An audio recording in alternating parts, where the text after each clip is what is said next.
Absolutely.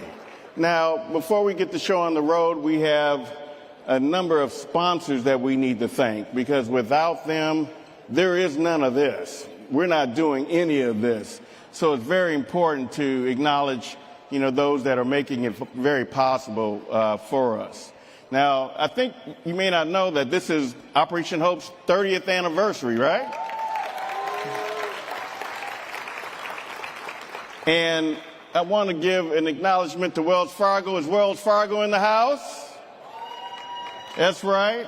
Wells Fargo has been our longtime sponsor of the Hope Global Forum for a number of years, and they are our signature sponsor for the 30th. So let's give them a round of applause.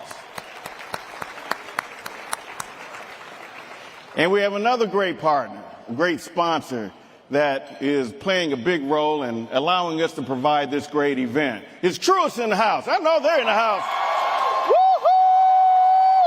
That's right. That's right. Allison Robinson and the team. Now, Truist not only is one of our great partners and big sponsors for this event, but they are our largest partner with the Hope Inside Network, soon to be 50 locations that is going to serve over 1,000 branches. Right? Right? So let's give Truist a round of applause. So happy for you to be in there. Got their A-team here. That's what I'm talking about. And then we also have another great sponsor of ours who's been with us for a number of years, and that's Huntington Bank. And so Huntington Bank is a premier bank sponsor for us. And let's give them a round of applause, because we work with the learning management system through Huntington Bank. And because of that ability, the 1 Million Black Business Initiative is educating a number of black-owned businesses with the use of our learning management system. So we have an incredible event for all of you. And, from the pitch competition, which we're very excited about, but there's so much more. And so we're going to be providing some scholarships and some grants tonight. I thought Jerry Maguire, somebody said, show me the money. So we're going to be showing some people the money tonight, okay?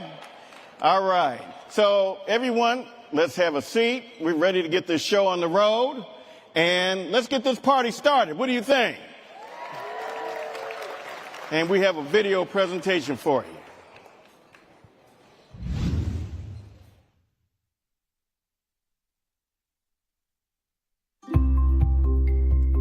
An individual's sense of belonging and trust is so important to address as we think about removing the barriers to financial inclusion. You can't grow a community or a country without access to banking. You need entrepreneurs in business and consumer health in concert with a solid banking system to uplift and grow any community. This long-standing complex issue is one that we knew that Wells Fargo would not be able to solve alone, and we couldn't think of a better partner than Operation Hope. Wells Fargo and Operation Hope have a 30-year relationship that's based on trust. I am super excited about this opportunity to extend their resources and expertise into the broader community. You needed a system for uplift, systemic uplift. And so we found hope inside of a bank branch. Operation Hope has a unique approach around economic empowerment and using financial coaching to help people overcome financial challenges and meet their financial goals and dreams. Hope Inside is an awesome opportunity for us to bring financial coaches and counselors into our branches and really help extend their reach into the community. We're literally going to help create a generation of sustainable new customers. We're sitting here in this beautifully redesigned branch that was designed with community needs in mind, and I can't wait to see many more of these branches come to life in low and moderate income communities, as well as see Hope Inside centers as we scale to 20 markets by the end of 2023. We can have a true impact on the community as we have more welcoming environments and we provide services that help community members understand that we are partners with them in their financial journey.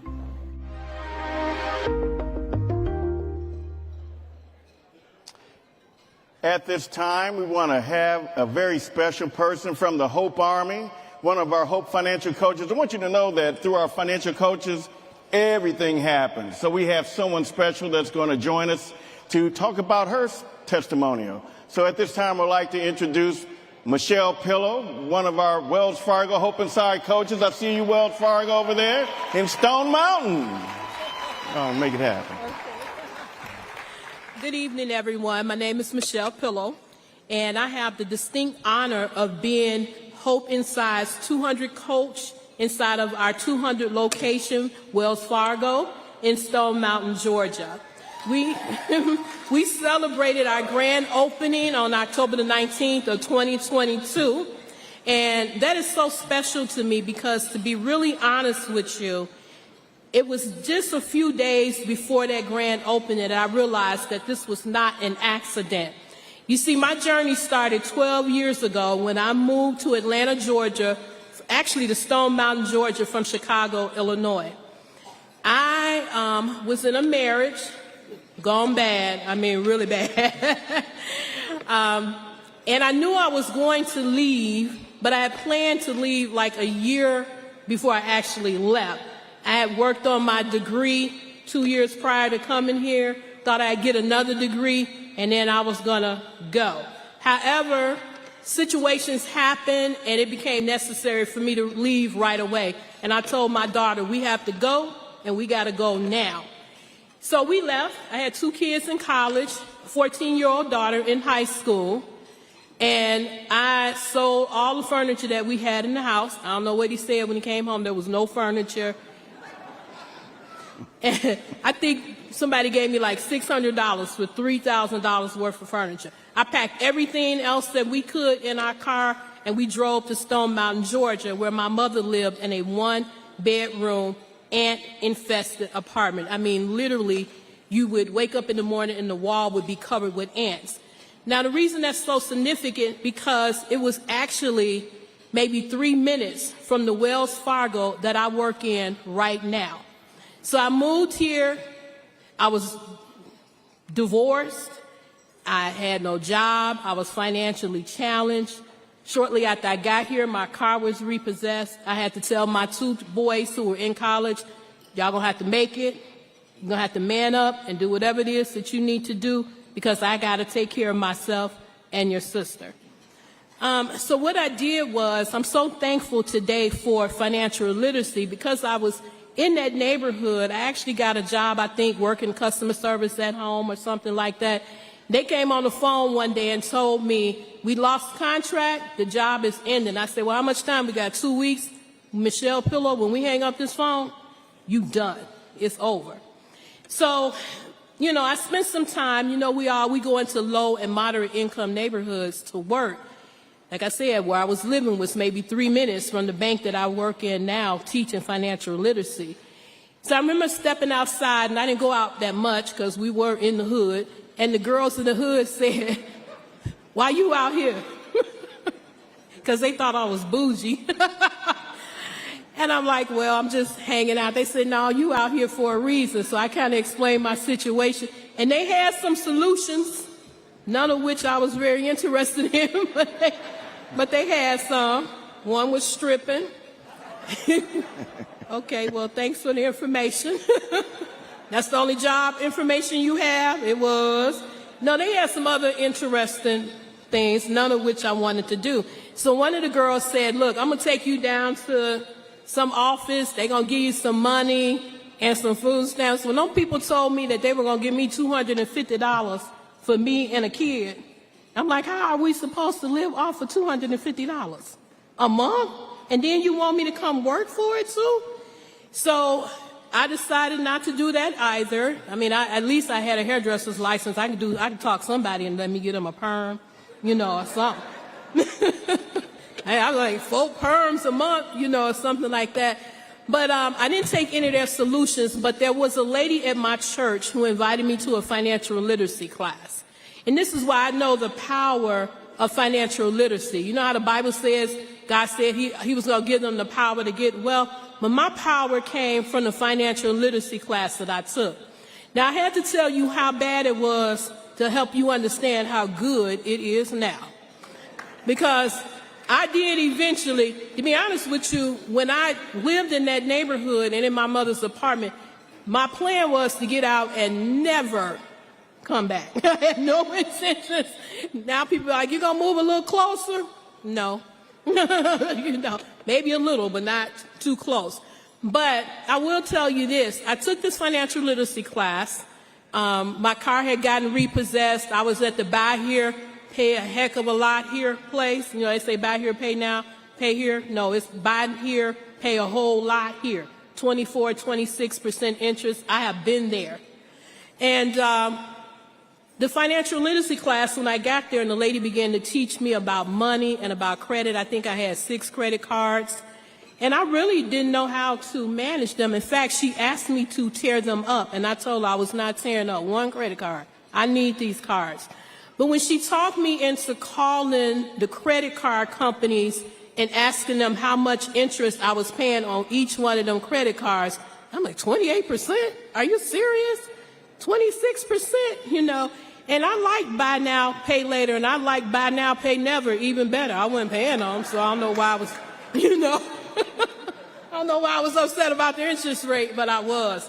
But in any event, it is so much better now. I was recently approved for a mortgage with Wells Fargo. Thank you, Wells Fargo. My credit score is in the 700s, and I teach people every day not only how to raise their credit score, but how to maintain. When you get to a certain level, you can get there, but can you stay there? And that's one of the most important things. So I would like to thank Operation Hope and Wells Fargo for the opportunity that I have every day to go in and help people who are or may be where I once was. Thank you. Have a great evening.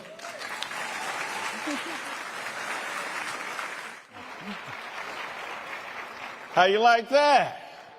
That's what it's all about, right? Making change. We're very excited. Thank you, Wells Fargo. And Michelle is doing a great job as one of our Hope Inside coaches there in Stone Mountain. So, ladies and gentlemen, please allow me to welcome from Wells Fargo their head of diverse segments and representation and inclusion, Ms. Christy Furco. Come on out, Christy. Give her a round of applause. And the man and the reason for why we're here for 30 years, it's his vision at Operation Hope. Founder, chairman, and CEO, I'm in trouble, CEO John Hope Bryant. Love it, man. Hello, Atlanta! Come on now. The Bible suggests be hot or be cold. If you're lukewarm, I'll spat you out. Translation, even God does not like mediocrity. Come on now, act like you're meeting your wife or your husband for the first time, or your new employer. Somebody giving you a loan for your first time. Hello, Atlanta.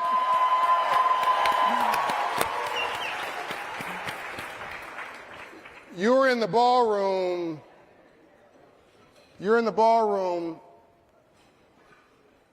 That Dr. Martin Luther King Jr. and Andrew Young, who will be with us tomorrow, he was just with us early tonight, held their last planning staff meeting in before he went off for the Poor People's Campaign and unfortunately in '68 was assassinated.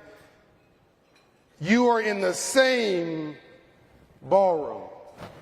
Wow. Everything we do the next 2 days is intentional. 3 days. It's intentional. It's about you. Now, I have a little bit of a problem. When Christy was introduced, she walked out and you like, let me explain something to you. Let me break this down. Wells Fargo Bank has almost $2 trillion in assets. In 170 years, she's the first black female ever to report to the CEO and the executive management team.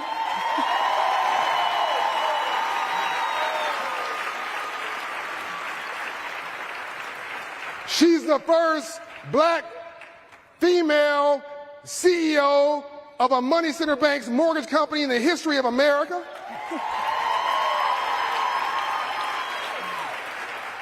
She's the first black to be female to be CEO and chairman of the Mortgage Bankers Association. And they just gave her another job at Wells Fargo, which I don't understand, which has this complicated title, the head of diverse segment, basically head of black and brown folk stuff. And because of her and other work, you got also other sheroes in the audience from Wells Fargo. Darlene Goins is here somewhere from Wells Fargo. Stand up, Darlene. Stand up. The Black Inclusion Initiative. You've got change in America, and it's sitting right here. Like we're in church. Oh no, we're going to have some church. It is Sunday. We can say amen. It's amen. I don't want you to be casual about this. The next movement is about opportunity. First Reconstruction, freedoms, 1800s. Second Reconstruction, access, 1960s. Third Reconstruction, opportunity, 2020, 2030. You're living in a moment in history, and you're meeting history makers. From the civil rights in the streets to civil rights in the suites. So let's have a conversation. Let's do. I'm not going to be easy on you. Okay. Because Wells Fargo's got a complicated history. Indeed. We're turning a corner, rainbows after storms. You're part of that, and I commend Charlie and Bill and all for the changes they made. And to pick you was an interesting selection because they could have gone safe. But you are what I call a real sister, S-I-S-T-A. Tell us about mom and dad. Tell us about you, the real story. Well, so I'd like to tell people I am the daughter of a track coach and a stay-at-home mom. My father has the distinction of being the first black head coach to lead a Division I major university. He was the track coach at the University of Arizona. And so, yeah, we can give it up for Dad. So my father was named, so I was born in Compton, California. Yeah, straight out of Compton. So my whole family, both sides, grandparents, aunts, uncles, cousins, everyone's in South Central Los Angeles. And so went from 99.9% black in Compton to Tucson, Arizona, which was 99.9% white. So my upbringing was traversing both worlds. So I wasn't, after, like when we'd go back to Compton, they'd be like, well, why do you talk funny? And it was like, what do you mean how I talk funny? And so, after a couple of days of being there, I'd pick up my South Central slang, and my mother would be like, don't you change for anyone. You be who you are. And so grew up never being black enough for the black kids or white enough for the white kids. So I just learned to be authentically me. And however that kind of showed up and was. Now, my mother's here, Juanita Smith, sitting right here, whose credit score is 857, by the way. My mother says she's not black, she's green. I once asked Chrissy, my mother, if she's going to get married again. She divorced my dad over money. She said, yeah, baby, if I get married again, he's going to be a BMW. I said, Mom, don't be vain. She said, no, baby, a black man working. Mom was a bad sister. But Mom and I remember a different Compton. Like, clearly you grew up in the bougie Compton. Like there was a stucco Compton. There was no bougie Compton where we were. You're not in the bougie Compton? No. Okay. 126 in El Segundo? Oh, no, that's hardcore. Yeah, that's not bougie. So where did you get your self-esteem from? Where did you get that confidence from? And how does that in the way you grew up and what you saw, the two worlds you lived in, how does that inform how you live and lead today? Or do you leave her at the door? Do you leave Christy at the door and come up with talk to us? I don't. Yeah, and I actually, when I see people do that, I actually tell them to stop. I think if you try to be somebody at work and somebody at home, you're not going to be good, your authentic self either way. And so for me, it's always about show up true to who you are, because that incongruence. And I know we talk about in corporate America the black tax, like we got to act a certain way or say a certain thing. And I've never found that worked for me because I couldn't remember. I couldn't remember who I was supposed to be, when I was supposed to be, so I just showed up to be who I was. And I think that's really important. My confidence came from my parents. I mean, they told us and raised us. I tell people my parents didn't raise kids, they coached us. And my parents said you could be anything that you wanted to be if you put your mind to it and you strived hard. My dad used to always say, what the mind can perceive, the will can achieve. And so we grew up just believing that there were no limits. And my parents, I have zero memories growing up of my parents actually telling me no. Everything was about consequences. All right, you want to do that? Then here's what the consequences of that are. But if you do this, here are the consequences. And we always got to choose. So they were always teaching us critical thinking, making our choices, living with the consequences of your choices. That's deep. And so that just helped grow my esteem to just be who I was. So no knows, just if you do it, here are the consequences of your actions. Yeah. That's powerful. And we got beat now. Those consequences were severe, but you just, you got to do what you wanted to do. Well, we call it spanking. We call it, wasn't No, we got beat. It was corporal punishment. I didn't get spanked. Mom, you were kind on him. I didn't get spankings. We got beat if we didn't do things right. Yeah, you tell my mom would tell you to go back and get a switch from the backyard. Oh, yeah. And you came back with a little twig, she'd go get half the tree. Yeah. My mom used Hot Wheel tracks. You guys remember those Hot Wheel tracks? Yeah, Mama used Hot Wheel tracks for us. Oh, yeah. No, I was more concerned about the gangs.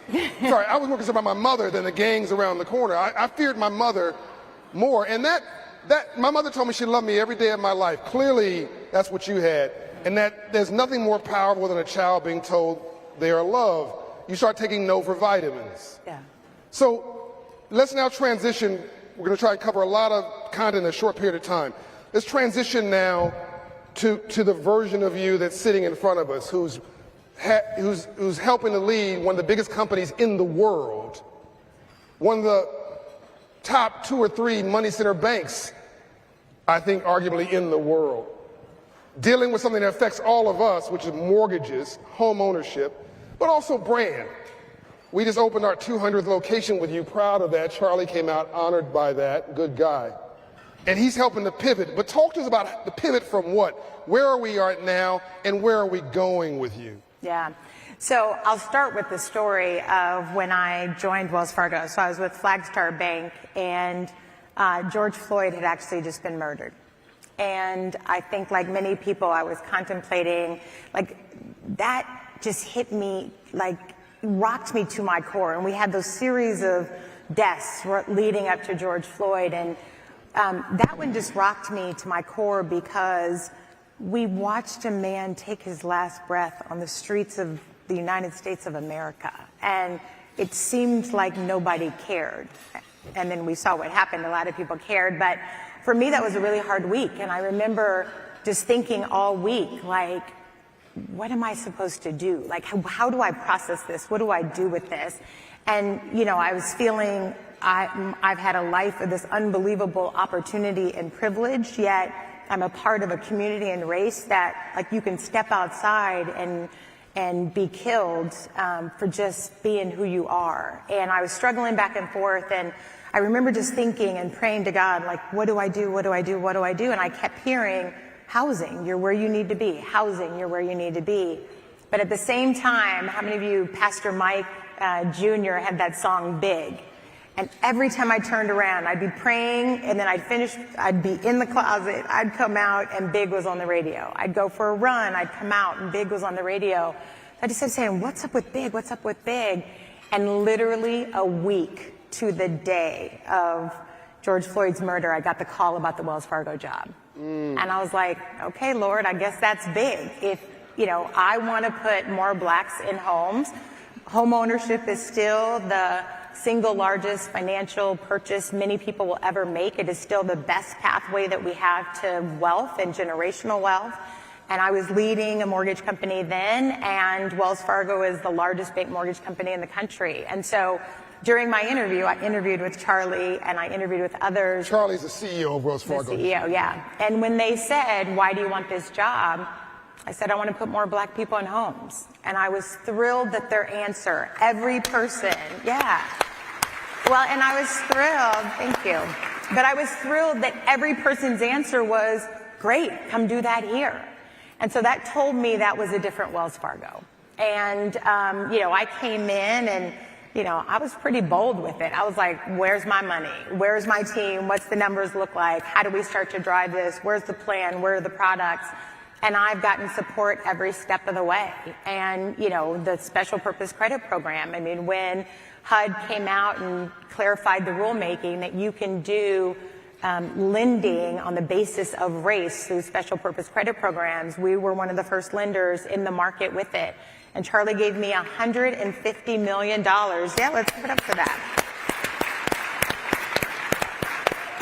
But what we did is we looked at our portfolio and we saw the blacks in our portfolio that had not refinanced over the last 2 years, the lowest refinance market in the history, right? Lowest interest rate market in history.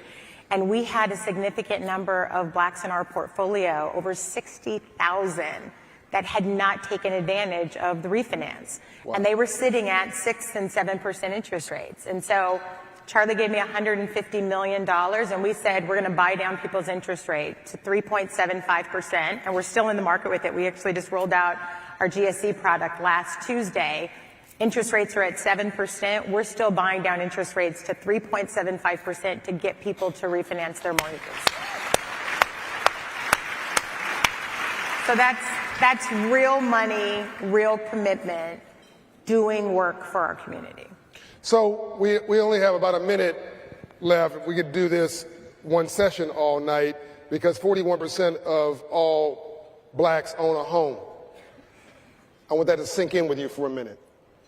70% plus of whites own a home, 75%. Every group does better than us. The number one way, if you don't remember anything tonight, remember this. Go home and tell everybody you know. The number one way to build wealth in America is home ownership. Yes. My grandmother on my mother's side was a slave. My mother owned a my great-grandmother. My grandmother owned a shotgun shack. My mother owned 7 homes. I own 700. That's not an accident. That's role modeling. Yes. Same thing happened on my father's side. Grandfather was a sharecropper. Dad owned a business. I'm an entrepreneur. It's role modeling. Success is a habit. So you are breaking some bad habits in the past in banking, and also Wells Fargo, again, made some mistakes. They've owned it. Mm-hmm. And now we see the bank pivoting in a powerful new direction. I think Dr. Chavis is in the audience, a civil rights leader in the 60s. He would never think that a bank would give access to credit, yet alone have somebody making credit decisions.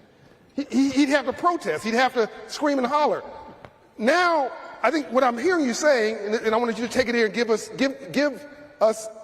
a vision for the future and tell black women your opinion of how best to win. We used to think that revolution was the only way. What I'm hearing you say, come inside and let evolution be another way. Right or wrong? Yes, but I hesitated because I do think it's both. I think some of the revolution is we can't play safe. We can't do it our own. We can't do it we can't play the game the way they played the game. I think part of the reason of my success is I don't play by their rules. I write my own rules, and I have enough confidence to say that if it doesn't work for Wells Fargo, I can go somewhere else and do this. And I think they know that. And that's the power that we have. Like, we need to take back our power to say, if you don't want what I have to offer, there's another company, there's another bank down the street. Because the reality of this market is our communities, the Hispanic communities. This is the Browning of America for real. Like the minority is going to be the majority. And so they need to understand how to speak to our communities. They need to understand how to market to our communities, what products with our communities. And so we have power and a voice like we never have before. And I think it's the opportunity to lean into that and to be bold about that. If we are in that room and I'm the only black woman in the room, and if I act like them, then I've missed the opportunity to tell them what makes our brand different. And so that's the opportunity that we have, is when you're in the room, show up authentically who you are. Bring a different voice. Bring something different, and they'll listen to that, because it is all about the green. Yeah. And if I have the best idea about how to advance additional business for Wells Fargo, that's an idea that they'll listen to. It doesn't matter that it's coming from a black woman. So I think that's the opportunity that we all have, is when you're in the room, be intentional and make your voice count, and don't play it safe. That's the little revolution piece I think we still need to do. And I'm convinced that Charlie Scharf is smart enough and Bill Daley are smart enough to make an attractive offer to you, to keep you there, which they have, but also to give you the environment where you can thrive. So I believe you'll be there for a long time. I believe it actually is a good company trying to do the right thing. I think you made the right choice. And I think this is the new movement. Like, what you do will last for generations. For generations. Yeah. That's the impact that we're trying to have. This isn't about just, I want to put more people in homes, but this is about having lasting changes, not only for individuals, for families, but for communities, and impacting the generation. And to make this real for you, Operation Hope is moving credit scores 50 to 100 points in 6 months to 18 months, debt down $2,600, savings up $400 to $1,000, making you bankable. And they've just ordered 120 Hope Inside locations nationwide. Ladies and gentlemen, please say thank you to Kristen. Thank you, guys. Thank you, my friends.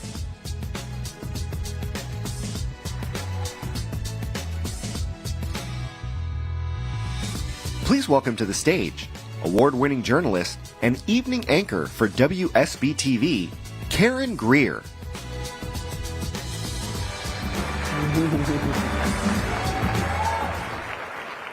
Good evening, everyone. You look fabulous. What a night. You guys are out on a school night. You ready for this? Yes, this program is going to be remarkable. Just all the people that are going to be here. You're going to have a wonderful time. Thank you, thank you, thank you. It's so good to be back at the Hope Global Forum and to see so many of you out there, so many friends, so many people that I've met since doing this before. You know, in 2020, Operation Hope launched a bold initiative, and that was to grow 1 million black businesses by when? 2030. 1 million new black businesses by when? That's right. The partner to sign on for this, Shopify, with a 10-year commitment.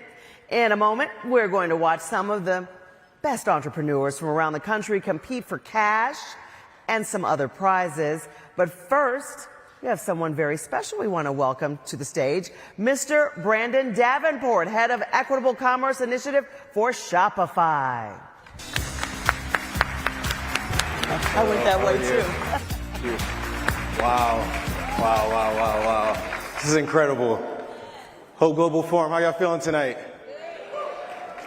Love to hear it. So I know it's raining outside, but it's about to rain a little bit in here because we got some money to give out tonight. I'm so excited for that. So, it's an honor to be here to represent Shopify and to embrace what it means to be an entrepreneur. First and foremost, I'd like to thank John for having a vision that brought us all here together. And for every great leader, they know the importance of having a great team. And so thank you to the Operation Hope team for putting this together with such detail and such care. We love working with you. Thank you.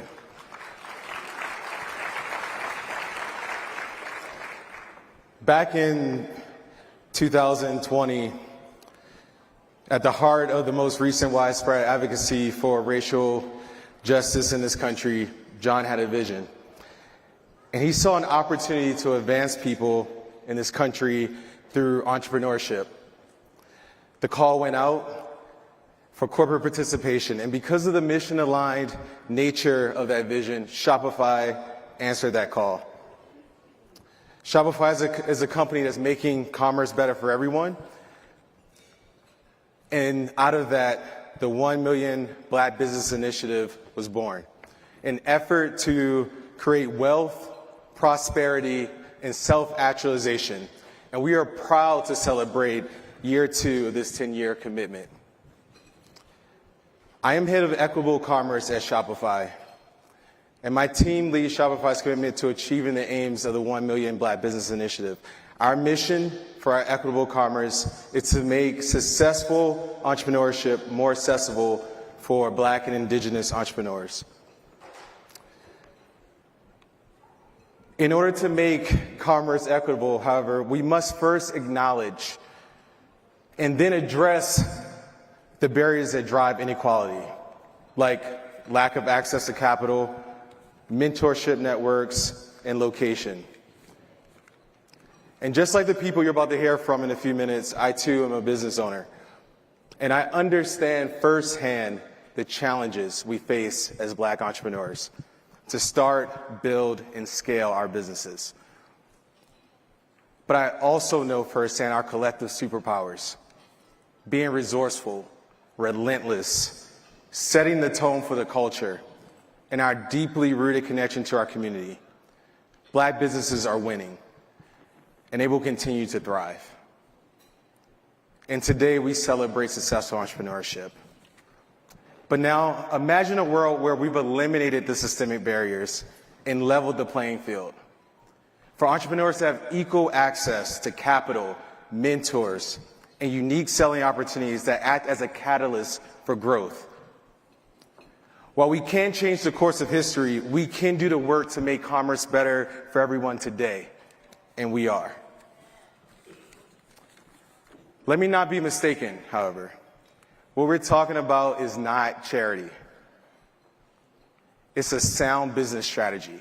Because when Black businesses are successful, as Americans, we are all successful.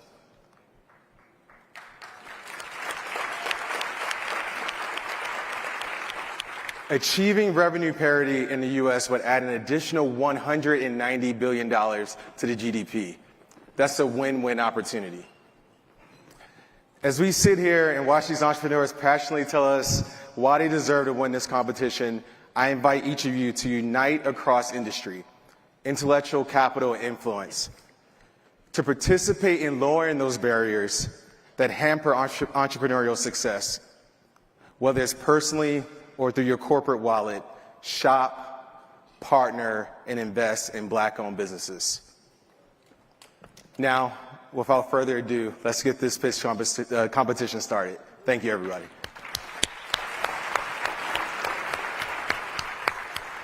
That's right. Let's do it, Brandon. Give Brandon a big another round of applause. Thank you. All right, we are going to get this competition started, so please welcome back to the stage the man to make it happen, Mr. Lance Triggs.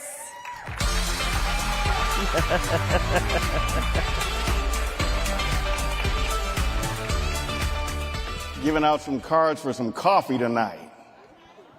All right, well, are you ready? It's the pitch competition. We're so excited about these businesses coming from all around the United States, representing Seattle, Chicago, Atlanta, and many other cities. And so we're very excited. So let me introduce our judges. Can we have the judges come on out? You heard from Brandon Davenport with Shopify. Let's give him a round of applause. Michael Lang, who's a partner in insurance services with April. Give him a round of applause. And we have Paul Dissencoin, Sr., who's the Associate Public Affairs and Strategic Research for PayPal. Now, Paul has done a great thing, because I thought we were giving out some, Starbucks gift cards.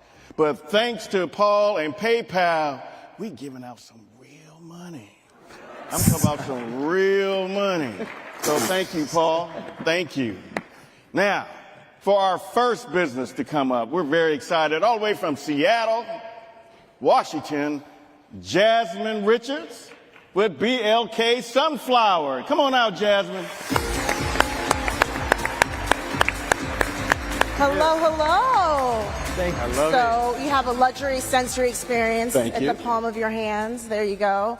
Little black boxes. Be scared. Don't be scared. Yeah, I know. I got promise is good. Promise is good. Wow. What an honor. Go ahead and roll the tape.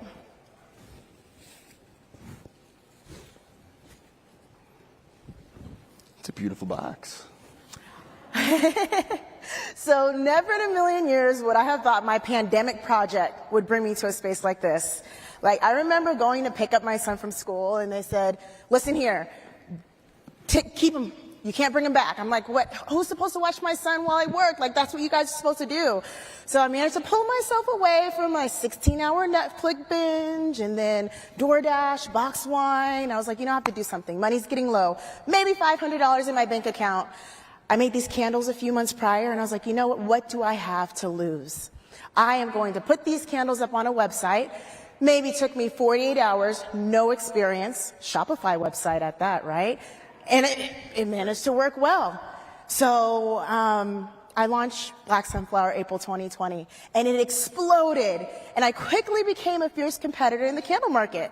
I cleared $300,000 in just 18 months, was featured in multiple publications, over 50 publications at that, multiple interviews. Like, I never thought that this is where I would be.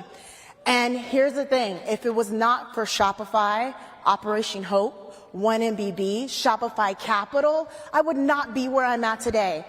As of today, I have paid off over $70,000 in Shopify loans from my business, which is crazy. But the bigger Black Sunflower got, I was like, hold on. I need to be able to help more people. And so June 22, yeah, that month, I launched Black Sunflower Business Academy, where I help small businesses start, elevate, and grow. But one thing remains consistent. If you are running all the hats in your business, you cannot be efficient. One of the biggest game changers was when I started using a fulfillment center. And that fulfillment center actually allowed me the opportunity to do all the things in my business. And in just 3 years, I generated 7 figures for the Black Sunflower brand. So my goal is to create small business-friendly fulfillment centers, and our focus will be on reliable packing, storing, and shipping for small businesses, and especially candle makers, because by 2028, it'll be a $9.8 billion business. And now listen here, when I see problems, I don't see them as problems, but it's an opportunity to change processes. As we know, youth violence is an urgent crisis that historically stems from lack of economic opportunities, right? So intervention rather than detention and suspension is also known. So you know what? That's how we get our youth to expand their minds. So instead of sitting idle, because we all know what happens with an idle mind, right? Our fulfillment centers will be operated by our youth, with the first one right here in Atlanta. So we want to work with social emotional learning programs within the schools and other programs that are already doing this, because no use in recreating the wheel. But we want to create a curriculum that is transferable to show these young adults that you can start a business with little no revenue, as I did with Black Sunflower. $500 in my account maybe when I launched it. And on top of that, they'll also have the opportunity to work on their self-management, responsible decision-making, right? And relationship skills. So with our small business fulfillment centers and our youth business training programs, we will have the opportunity to not only give small business owners, as well as our youth, an opportunity to shine. Because you know what? After all, it does take a village, and we all have the ability to evoke change, inspire, and make things happen. Thank you so much for this opportunity, and I appreciate your time. All right. Judges are waiting for you now. Yes. So, Paul, why don't I give you the first shot at the first question to Jasmine? Yes. Absolutely. Well, first of all, incredibly impressive, and you are doing a lot right now. I suppose my first question is, how are you balancing both growing your business while also managing the very important social impact work that you're driving? Well, I would not be here if it wasn't for the opportunities that were presented to me. So balancing it out, I will not be here and I can't continue to move forward unless I give back. So one of my main things within my business and how I operate and run, I have a team that helps guide me along, as well as, like I said, if you wear all the hats, you can't efficiently grow. That's the hardest part, is finding those right team members, but no one can work with me unless you have the same heart and you're willing to create change and make things happen. So finding a team that has the same beliefs, goals, and drive to put people in rooms to help them grow, that's me. That's great. Thank you. Awesome, awesome. Michael, let's go to you next. Yeah. First, fantastic story and mission that you're on, and loved hearing about the growth in the first 18 months of your business. Yes. If I looked 18 months moving forward, what does success look like to you, and what's it going to take to get there? That is an amazing question, because just 3 months ago, I had to sit back and I had to redefine what my definition of success was and manage my ambition. So that was a great question that you had first off. So one of the things that, I'm so sorry, may you repeat your question? Yeah, so just looking forward in the next 18 months. Yes. What does success What's look success? like for you? Success is being able to say that I put opportunities in the hands of other people and allowing them to be in the position that I'm in. I have so many people that come up to me and say, Jasmine, I want to be just like you. I'm like, no, I don't want you to be like me. I want you to be better, because I'm going to give you the tools and the resources to not make the same mistakes that I did, because I definitely made a lot of them. But we learn and grow from those. And so if I can successfully say I've helped other Black businesses get to where I'm at and succeed past that, I've done my job.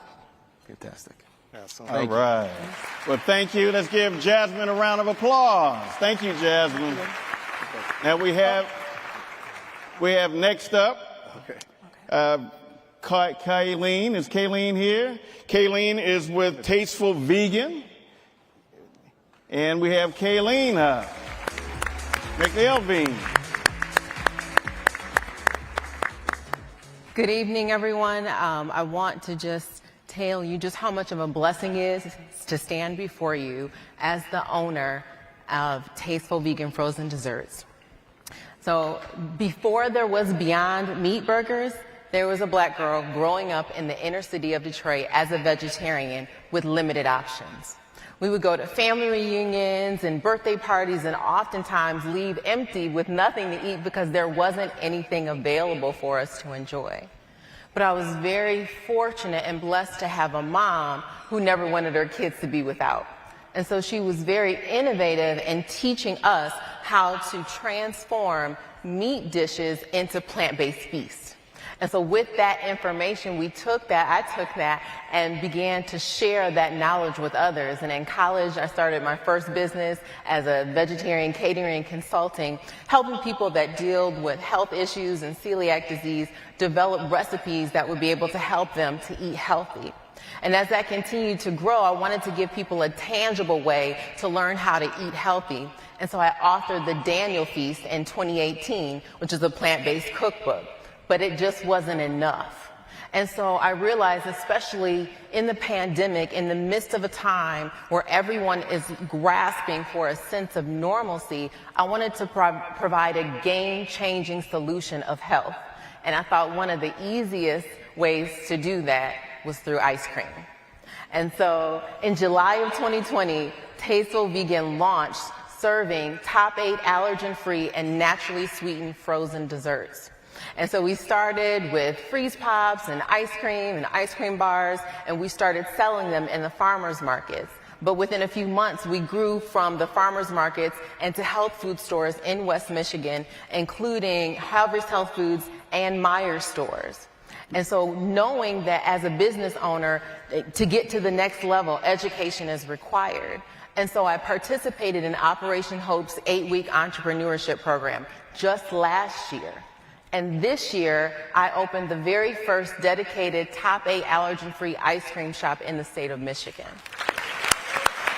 And it has been, thank you, it has been an amazing blessing. We've had customers come as far as Denmark to be able to receive that. And we had kids and adults who've come to the ice cream shop for the very first time because they weren't able to because of celiac disease or nut allergies. Because we have a dedicated allergen-free facility, it's a safe haven for people to come and enjoy ice cream.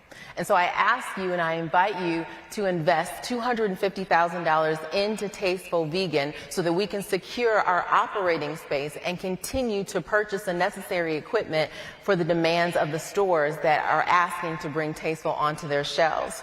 We are growing in the number of stores that we have in Meijer and have an invitation from Whole Foods.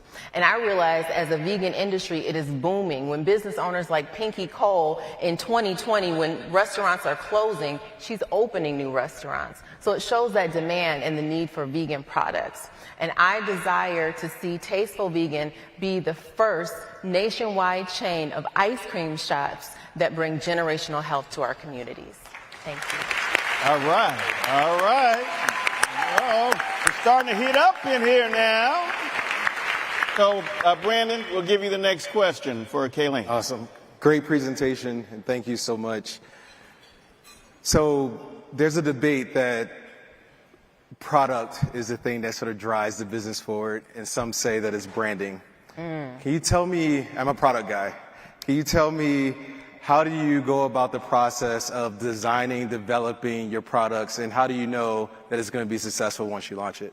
That's an excellent question, especially because I have a vegan product. Because sometimes, especially when I opened up the ice cream shop, I almost didn't want to tell people it was vegan because they're like, "Oh, it's going to be disgusting." So it's been cool when people didn't know and they tried the product and then they came back like, "Oh, it's vegan. I like it." You know, so it was really the product sold itself. And then from there, customers began they did the branding and the marketing for me by sharing their stories. And that really helped the product to grow and reach more. Cool. Thank you. Excellent, excellent question, Brandon. Paul? Yeah, so again, incredibly impressive pitch, great story. Thank you. My question was actually along the same lines. As you expand into more stores and your product is standing up to other products next to it, how do you keep that personal touch of your brand and your story to connect to customers? And that's one of the things I think is most important to me because the people that follow the brand, I call them my Tasteful family. And I always want to make sure that I'm involving customers, so I invite them on my website to offer suggestions for maybe different ice cream flavors that they have. And I want to make sure that because the reason that I do what I do is for them. And oftentimes the people that I'm reaching are people who felt neglected because they haven't had any options. So I never want them to lose their voice. So through the website and through Instagram, I stay connected to my customers so that they always recognize they have a voice. Excellent. Let's give Kayleen a round of applause. Great job. All right. We're at the midway point. We got someone all the way from Chi-Town here. Get some love for Chi-Town. All right. Well, we have the founder and designer for AdmireWear, Joshua Dixon. Let's give him a round of applause. Come on out, Joshua.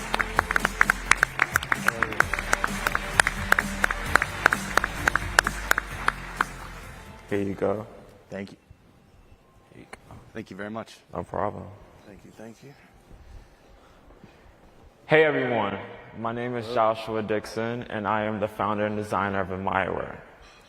And I know you may be curious about what happened to me, which is totally fine because I love curiosity. I'm a curious person myself. When I was 8 years old, I was attacked by our family 2 pit bulls. I lost 80% of my face, I lost both ears, I lost my nose and my upper and lower eyelid to my left eye. And yes, I still have my left eye, and no, I do not hate pit bulls because I cannot hate something that God gave life to. Though, thank you. Though it's been 15 years and 61 surgeries later, I'm not just a survivor of those things. I'm a survivor of PTSD, anxiety, depression, discrimination, sexual assault. And I'm not just a survivor of those things. I'm a survivor of mental health trauma. I'm a survivor of 2 suicide attempts.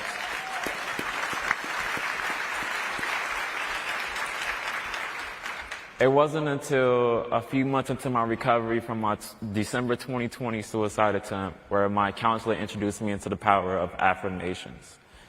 And after that session, I was going downstairs looking into the mirror, and I was about to do what I do very frequently, is judge myself for my flaws.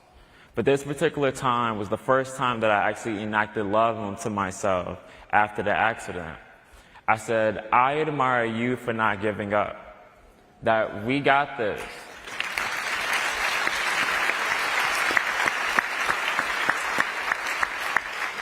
It wasn't until after that moment I had the idea for AdmireWear, which is a love-based lifestyle branded community that makes it realize that your story is far from over.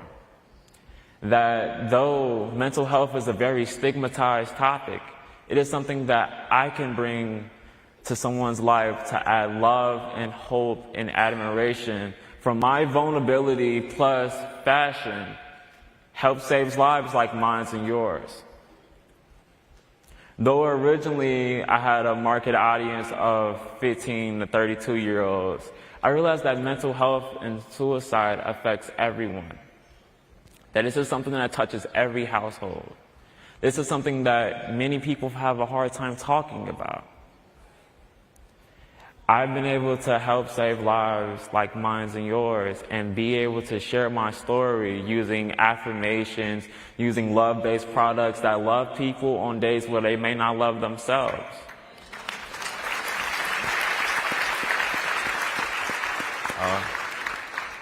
And even though it's been 15 months since I started AdmireWear, and it's just me, but I make all of the clothing out of my room. I have the equipment, and I've been making orders out of my room delivered to people around the world. Ever since the start, there's been over 660 AdmireWear products delivered worldwide.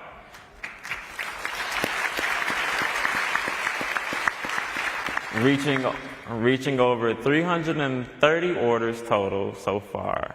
But with my social media platform touching over hundreds of thousands of hearts combined on both social media platforms.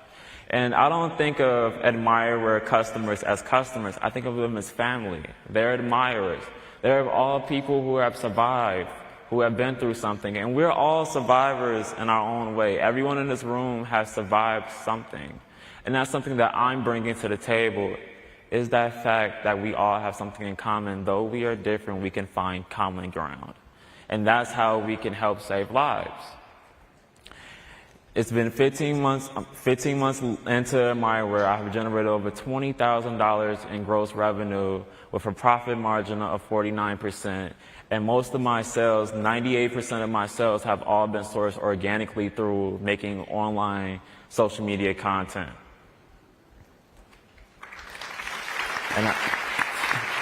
Thank you. And I thank you all for being here today, because not only being on this stage, being on this platform, being a black kid from the south side of Chicago, you make tomorrow worth fighting for.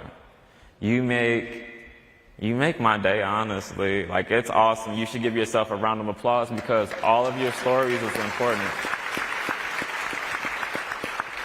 All right. So, Michael, you got the next question. I think I'll start. I think what everybody here is thinking, and that is such a powerful and inspirational message that you have built a fantastic business on. So, thank you. My question, and I think you kind of touched on it, was the success of people returning to buy the product. As you look forward at your strategy, what is your marketing strategy to keep people in the AdmireWear ecosystem, to keep them coming back? Helping people feel inclusive, helping people know that their story is valuable, that they deserve to be heard, allowing people to not only get those cards, which they can use to give someone else who may be struggling, but allowing them to create conversations that we're not having enough of. I plan on in the future not only being able to move Admirer outside of my childhood bedroom where I fulfill stuff, but be able to move into a warehouse space that will have pop-up or retail space capabilities to where I can invite the community in and we can all have these conversations, but also be able to wear our love on our sleeves or on our heart. All right. Thank you, Mike, for that question. And one last one, Brandon. Okay. Thank you for sharing your story and what inspired you to start your company. The beauty about being able to pitch thousands of people, and this is for each of the entrepreneurs here, is that you'll now have a lot of new customers. So thank you, everyone, for supporting these businesses. I guess I don't really have a question yet, just make sure you guys do that, but I guess more so, how beyond the folks here tonight do you find your customers? Or not your customers, the family, the Meyerware family, how do they shop you and learn about your brand? Just making videos about my story. Understanding that though all of the trauma that I've been through, like it's been 15 years and I've endured things that no one in 15 years should ever endure. But somehow God saved my life from that suicide attempt to help save others. And so making videos,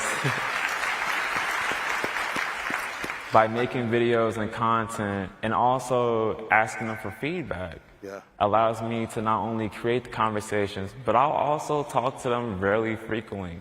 I talk to my customers, communicate with them, be a person who they maybe could reach out to if they want to create the conversation or they may be having a bad day. I have actually saved a few people from having a crisis by just by being available, which is something that we need in our community, is for people to be available just to listen. And before I finish, the one thing that has been really helpful is that I've been taking classes myself. Psychology classes, mental health classes, classes on suicide prevention, allowing me to educate myself so that I can better help anyone or be able to create the conversation with mental health literacy so that people could feel more inclusive and feel like they have a plate at the table rather than just having a seat but not being voluntary to the conversation. Thank you for the All right. Thank you. All right. Well, let's give Joshua a round of applause. Thank you. I want some of those shoes. In the shoes. All right. Now we're down to our last contestant. And so we have a husband and wife business owner coming up. And so at this time, we'd like to invite Stacy Howell and Hollis Howell, the owners of Woodhouse Spa. Let's give them a round of applause.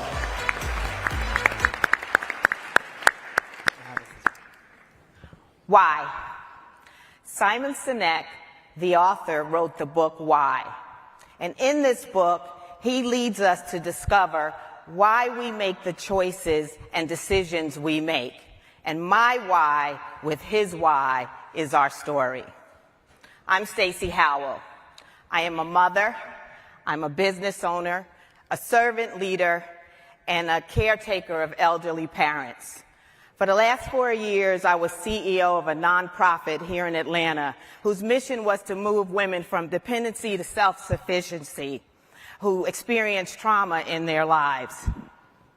My husband, Hollis, a father, a servant leader, a Navy submariner in Desert Storm, now uses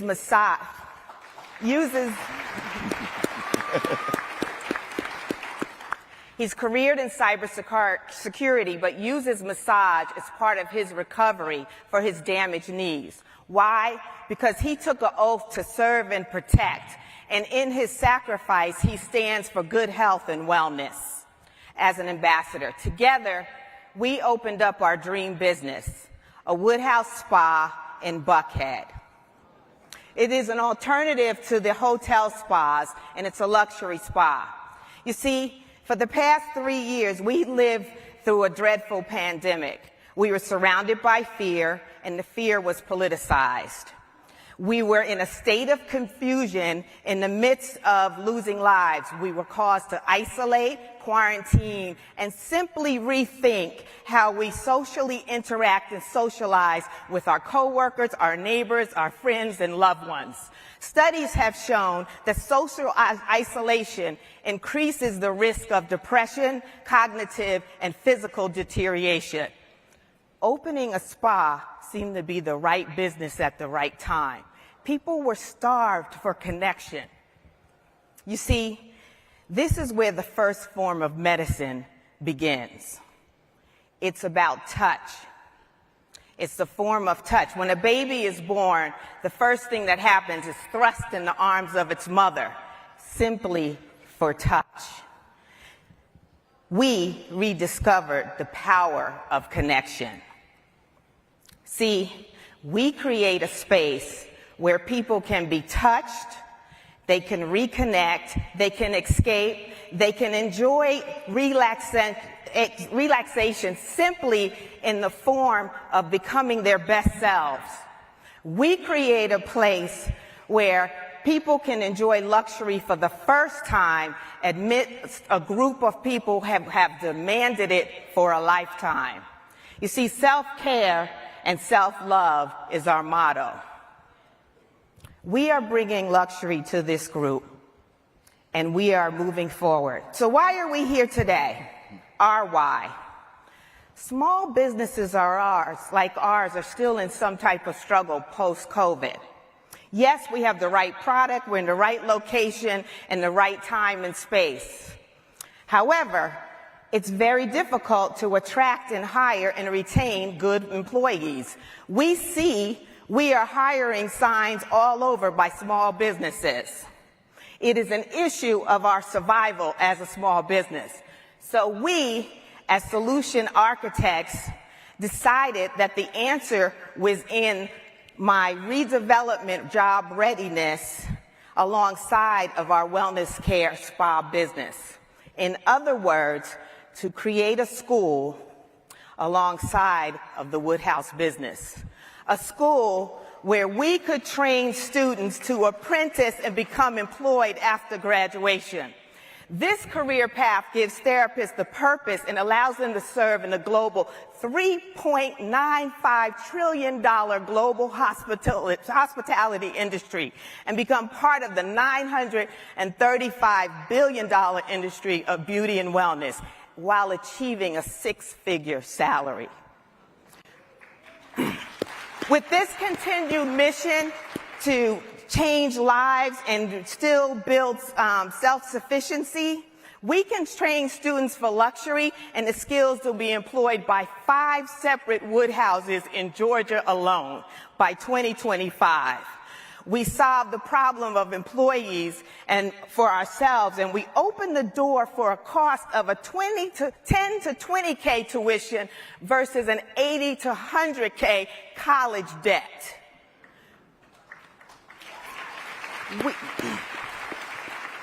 We make an impact in the labor market with skilled employment and growth for underserved populations. The market in Georgia predicts a 28% job increase in massage therapy versus the national average of 22%. This tells us we're in the right market at the right time. We can empower and we can teach self-care one individual at a time. Healthy individuals make healthy communities. So I close with another book that I enjoyed by Simon Sinek, Better Together. Partnerships are the key to success. We're looking for partners to help create our school. It would take $100,000 to help us get there. This project helps us to continue on our commitment to empowering others. Who will join us? Who will join in our why? And why? Finally, in the words of my husband, legacy. Legacy is standing on the shoulders of others while we pave a way for those in our wake. This is my sailor. Thank you very much. All right, all right. So, Paul, we'll give you the next question. As you receive your gift. Thank you. Thank you very much. Thank you. Thank you for your service, too. So my question, obviously we've just come out of dealing with a really tough crisis that had a huge impact on the economy. We are now facing rising prices, growing inflation. Families are having to make tough choices about what to cut out of their budget. How do you plan to, in the next 6 months to a year, continue to retain your customers, reach out, grow your customer base, and encourage them that this is a really important part of their lives? I think what we learned about the COVID, there's always a silver lining, and that's how my spiritual mindset goes. We saw the problems, but we also saw families spending more time together. I saw mothers and daughters walking. I saw families riding their bike together because we took a pause, and we had to. And I think we learned that self-care and self-love is important, and that's why we had this great resignation, and that's why we're struggling. So we give discounts. My staff is committed to doing volunteerism twice a year, every 6 months, and we pay for that because we believe in being part of the community. But we'll do discounts and programs and everything. But our real main thing is to advertise in social media. You got to take care of self first. Put that mask on when you get on the plane. You can only put yours on before you can help somebody else. We work in stress, but we don't take care of ourselves. All right, all right. Well, let's give Stacy and Hollis, Woodhouse Spa, a round of applause. Thank you. All right, now our judges are going to go off stage, and they're going to go ahead and tally up the votes, and then we're going to make the announcements of the winners. So, Mic's off. All right. We can leave that here, probably. And then we also have an additional surprise by Shopify, which Brandon's going to mention in a second.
They're just going to stand there.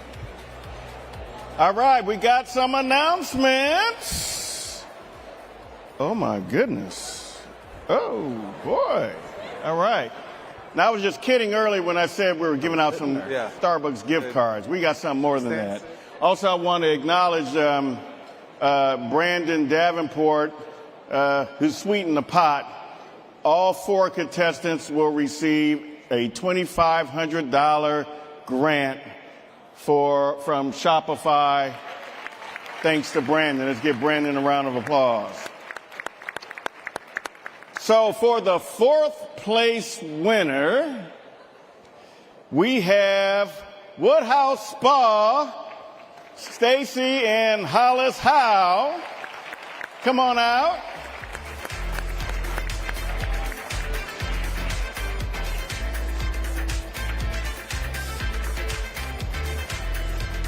And not only they get this certificate of achievement and $2,500 thanks to Shopify, but thanks to PayPal, they get another $7,000. Right, that's what I'm talking about. Okay, in 3rd place, we have Joshua Dixon with AdmireWear. Come on out, Joshua.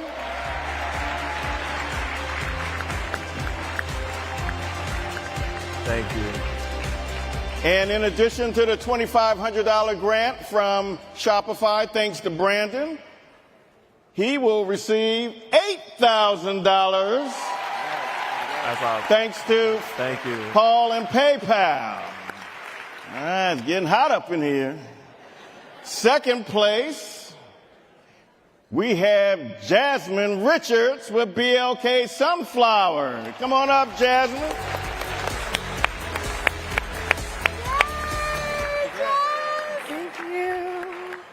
And in addition to the $2,500 grant, thanks to Shopify, Jasmine, you get an additional $10,000 thanks to PayPal.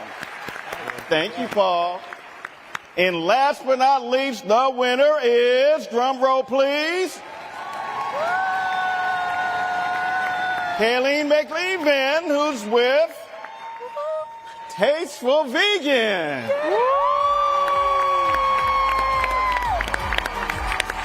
You did it, girl!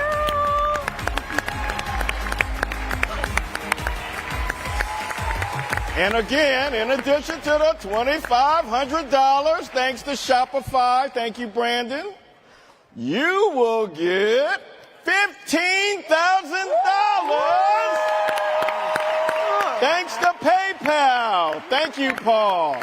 Let's give all the contestants and our judges a round of applause. Thank you. God bless. We're going to do a quick photo op, and then we'll go to the next segment. Was that okay? Do you guys enjoy it? Thank you for supporting our 1 Million Black Business Initiative contestants. All right. Thank you.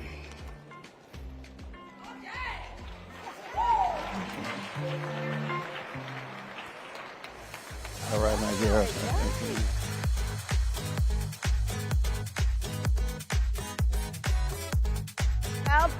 How about those pitches? And how about those prizes? What a way to get started and kick things off. Congratulations to everyone. That was amazing. I enjoyed listening and watching the pitches. We wish them all tremendous success with their businesses. And I see a couple that I think I would definitely, all of them, I would definitely go in and try and support, right? Would you all support them? Yes, we've got to do that. That's the only way to make this happen. So many of you have actually attended the Crypto Summit. That was back in May.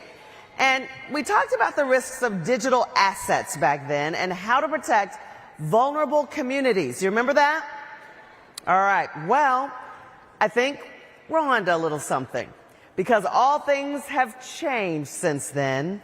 We brought in some of the country's leading experts to actually give us the lowdown on where we are now. Comptroller of the Currency, the Honorable Michael Hsu, and the man that knows all about it, Mr. John Hope Bryant. Let's welcome them to the stage.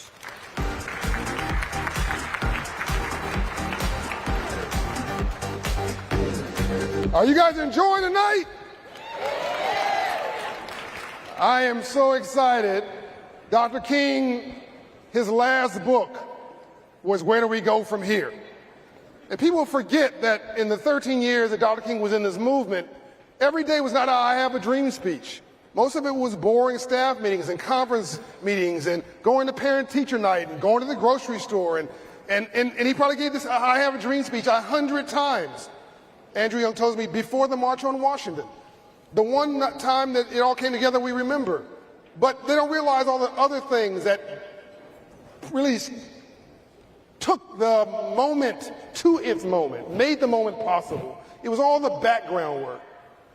Where do we go from here on cryptocurrency, on technology, fintech, and specifically you and I had a conversation about 6 months ago on this stage at the first ever cryptocurrency summit of its kind.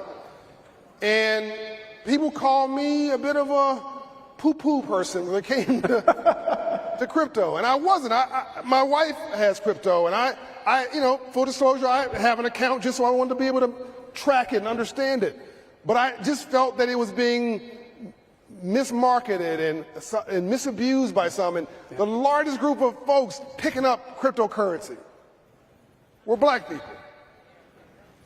Poor, struggling, black and brown people using their rent money for something I thought was very risky. And you and I sat on this stage and had a conversation, and I want the audience to know this is the first federal regulator. Michael, the comptroller, regulates $15 trillion in banking assets. So 70 cents of every dollar in the banking system in the largest economy in the world is regulated by this man. And he took the time and took, I think, professional risk in putting his foot down, the only federal regulator, at least the first one, to say, I have concerns and I want to protect people. Can you just, before we do anything else, just say thank you to Michael Hsu. So 6 months later, where are we? What have we discovered? So I think what we're learning now is that gravity is asserting itself. Crypto has been long on hype, short on discipline. And in any industry, that's an issue. In an industry where you're handling other people's money, that's a really big issue. And so we're seeing that play out now. And I think that there's more to come. There's more to come. We gave some warnings at a time where hype was at a zenith. Yep. What's happened in the last 3 months specifically that concerns you? Well, so maybe just to go back for a moment. So 1 year ago from today, crypto was probably $2.5, $3 trillion total market value. Bitcoin was probably $60,000. And everybody was feeling FOMO. Everyone was feeling that there's someone out there making a lot of money on this. Should I get in? And I think everyone was chasing. And it was hard not to. But I think with matters of money, you got to take a hard, cold, sober look and say, what are the risks? What's the upside? What's the downside? And is there discipline? Is there discipline that's being exercised? And I think in that space, there's very little discipline. I think you're seeing some of the effects of that now. So one thing you told me when we were talking at lunch about 8 months ago was there were, if I'm getting this wrong, there were thousands of cryptocurrencies. Yep. Is the number 20,000? What was it? I mean, it depends on how you count them, but it was well over 10,000. Well over 10,000 tokens of various total of different tokens. And what percentage failed? I mean, so now you're going to stretch me. Like, a lot of them have failed. Some of the biggest ones, really, the cracks started appearing this past spring with the Terra Luna stablecoin, which was not stable, collapsing, and then that taking down other things with it, and then most recently with FTX. And there were some marketers who were suggesting that these crypto, this is really fascinating, cryptocurrency was created, if you don't know this, right in the backdrop of the subprime mortgage crisis of 2009, where there was a lot of people, rightly so, upset with Wall Street. And I've always said, whatever decision you make emotionally is a bad decision. And there were some emotional money movements that were a pushback against Wall Street and banking, saying, we lost our money somehow in this subprime crisis, so now we're going to create an alternative system that has no connection to Washington, to the dollar, to banks. That's where this came from. Now I find it fascinating that certain marketers were then saying, we are FDIC insured or backed, or we're backed by the US dollar. Am I mistaken about this? No, you're exactly right. So, but John, I think it's important. Your first point is really important. There has been mistrust of the traditional banking and financial system for some time. And that mistrust is not entirely misplaced. So you mentioned the 2008 financial crisis. That was a huge source of the mistrust. But even before that, for communities of color. The Freedmen's Bank. Right, Freedmen's Savings Bank, we've talked about that. For communities of color, for the underserved, the traditional banking system has not necessarily been there for them.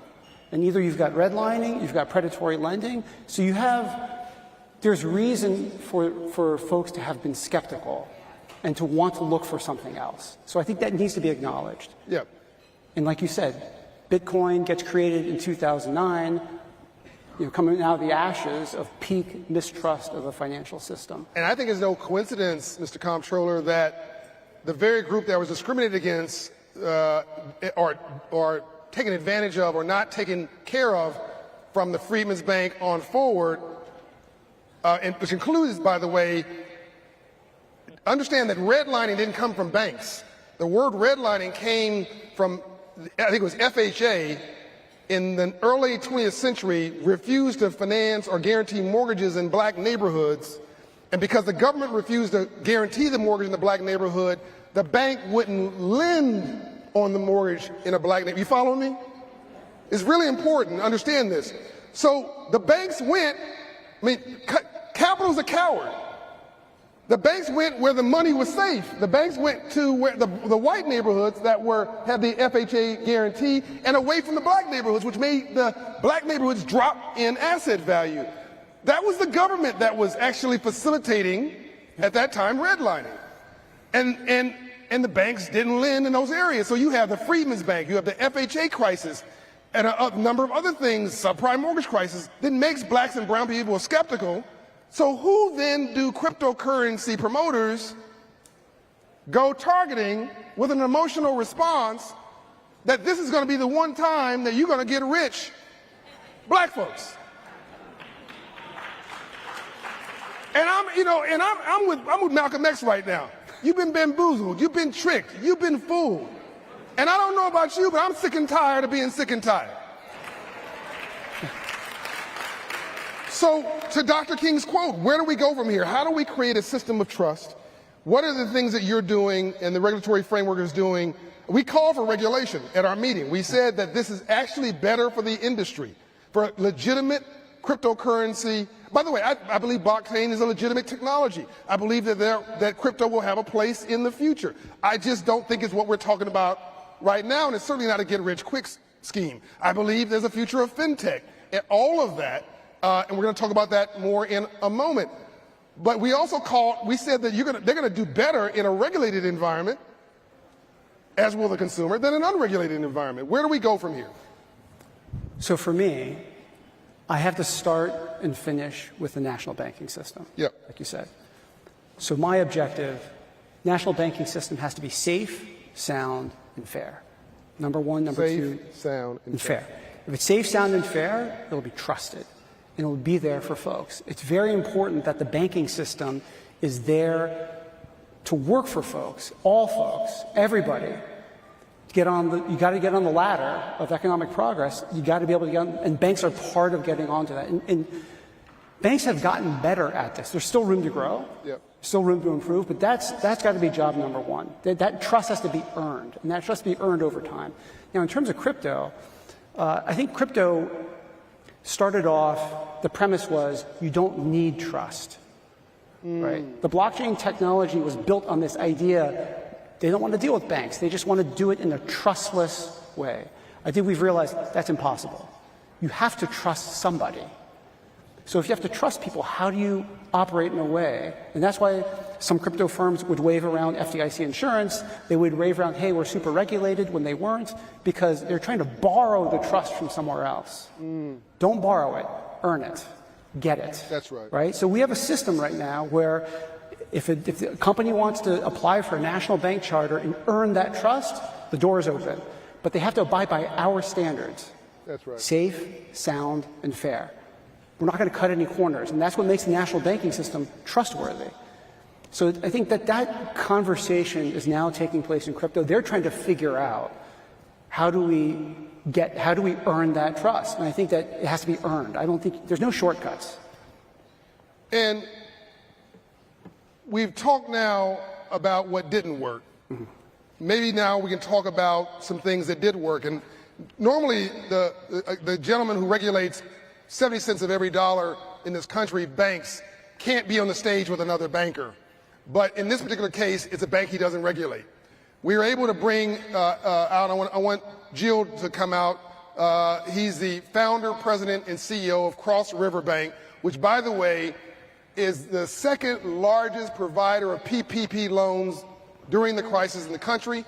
And he is one of the smallest percentage of loan volume. In other words, the smaller loans, he's one of the biggest banks with the smallest loan balances for small business in the country. He has an immigrant background. It helps him understand the needs of people.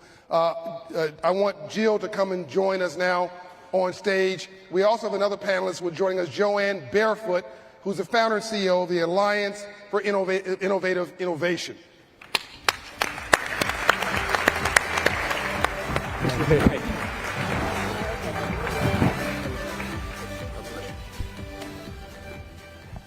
Okay, show us the rainbow after the storm.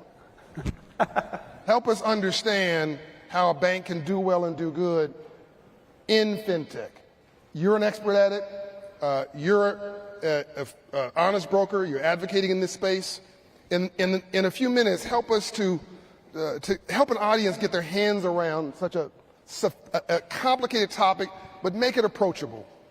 So if I may switch the order, it's not doing well and doing good. It's actually doing well by doing good. Okay. All right. You had me. And I think that if this is the objective of our creation, our existence, then things will fall into place and we will do well. But this is not the name of the game. I think the banking industry as a whole needs to be there for the consumers at large and provide them with something that is very accessible, very easy to understand, and at the same time that protects them. And if we do well by the consumers and by the small businesses, then things will fall into place for the banking industry at large. But it really starts by first understanding what are the aspirations of the small businesses that are direly in need of funds in order for them to operate their businesses. And same thing holds true for the consumers.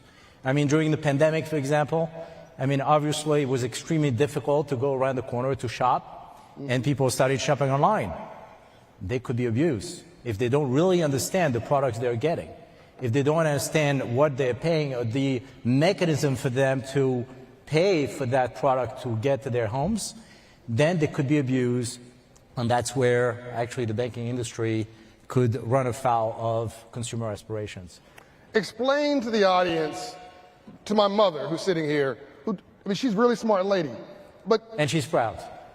And she is proud. Well, I hope. Depends on the day. What's fintech? Let's not assume people understand these fancy phrases. What is a fintech operation? What is a bank involved in fintech? So, very good question. Fintech is really a contraction of the word financial and technology. Okay.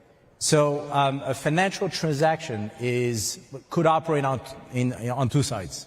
Either you're taking a loan, so you become a borrower, that's a financial product, or you could actually collect a payment on the other side. So in other words, you're an Uber driver, and you have an Uber rider. Okay. A rider pays via a mechanism, it could be a credit card, it could be an ACH, it could be any other mechanisms, and so that the Uber driver could get paid in turn. So you're using, let's say, a credit card to pay for that transaction. Yep. The Uber driver cannot afford to wait 2 weeks to be paid by Uber. Right. They need to be paid in real time so that they could actually go and fill up, well, you know, they take a gas so that they can get to the next ride. That's where fintech comes into play. Okay. To deliver that payment in real time so that people could actually afford life in real time. This is a really important point. So you're saying that, you know, people were telling me, by the way, recently, oh, everything's technology. We don't need to go to meetings anymore. It's all, do everything by Zoom. Everything's, I said, wait a minute. A dating app, which is technology, the whole purpose of a dating app is to meet someone. Did I miss something? Have I missed something? I'm used to the black church. I'm seek and respond. Did I miss something? Okay.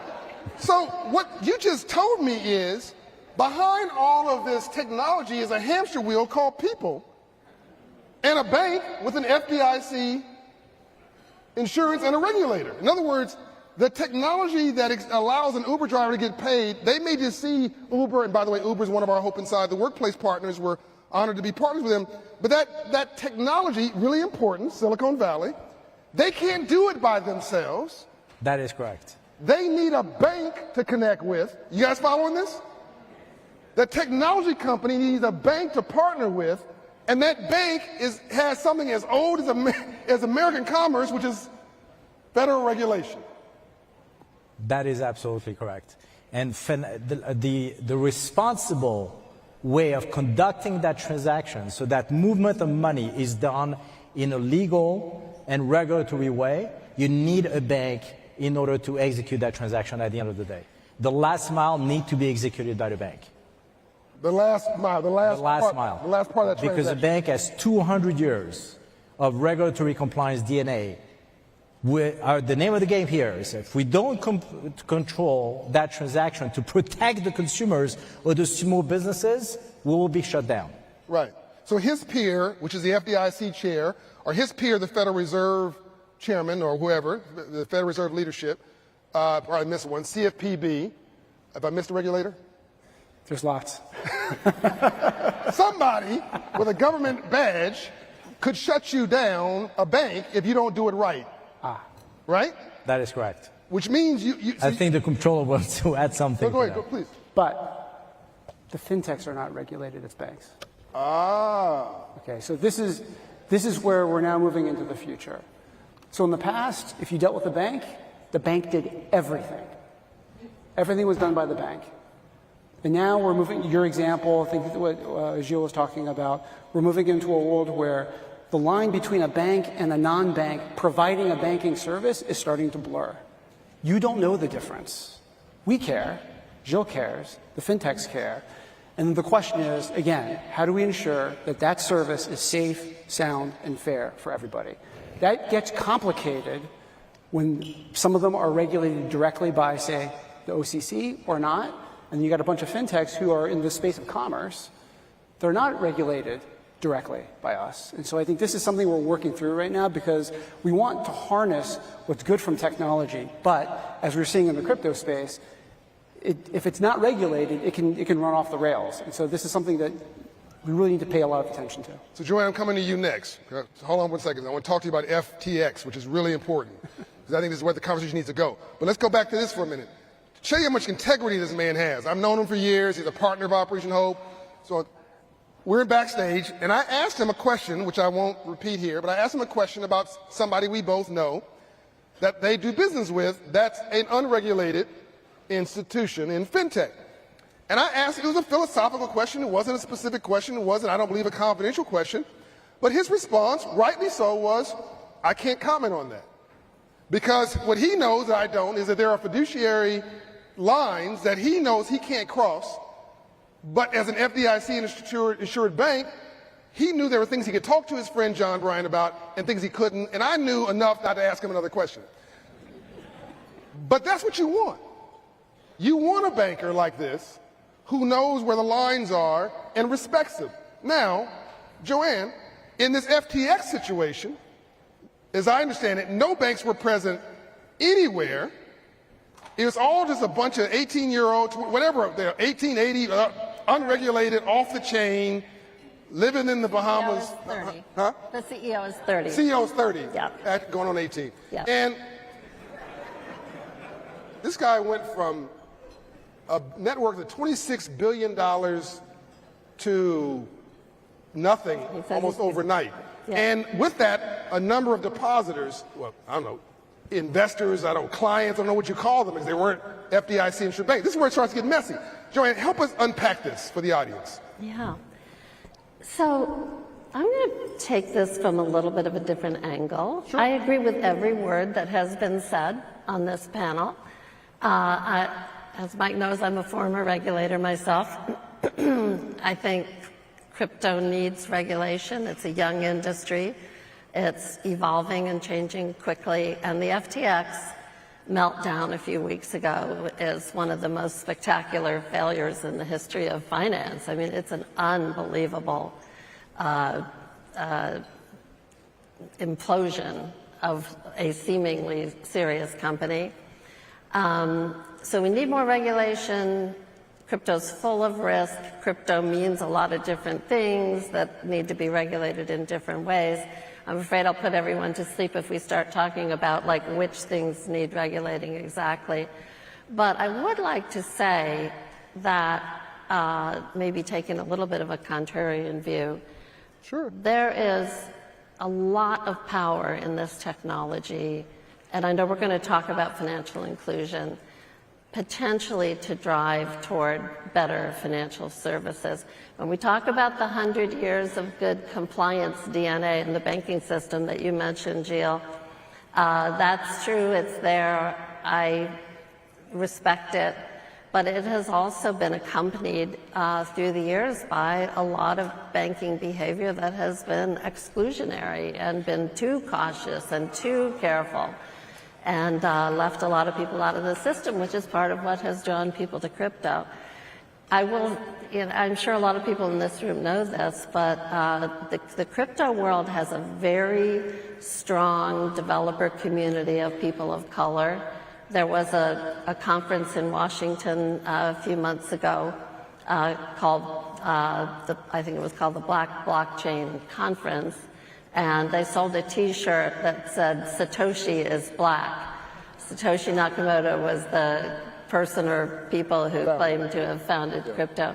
So there's a utopian streak about the possibility that the underlying technologies, not the speculative behavior, not the fraud, it looks like there's fraud here, but the blockchain, the tokenization, the decentralization, the transparency, we hope will survive things like the calamity here with the That's not contrarian. We agree on that. In fact, I said that before you walked out, that blockchain is part of the future, and I agree with it. But it is also true that every financial area that got regulated actually was more valuable after it was regulated than before. Yeah. It's also true. Yeah. But yes, the banking industry, because they're regulated, don't take as many risks.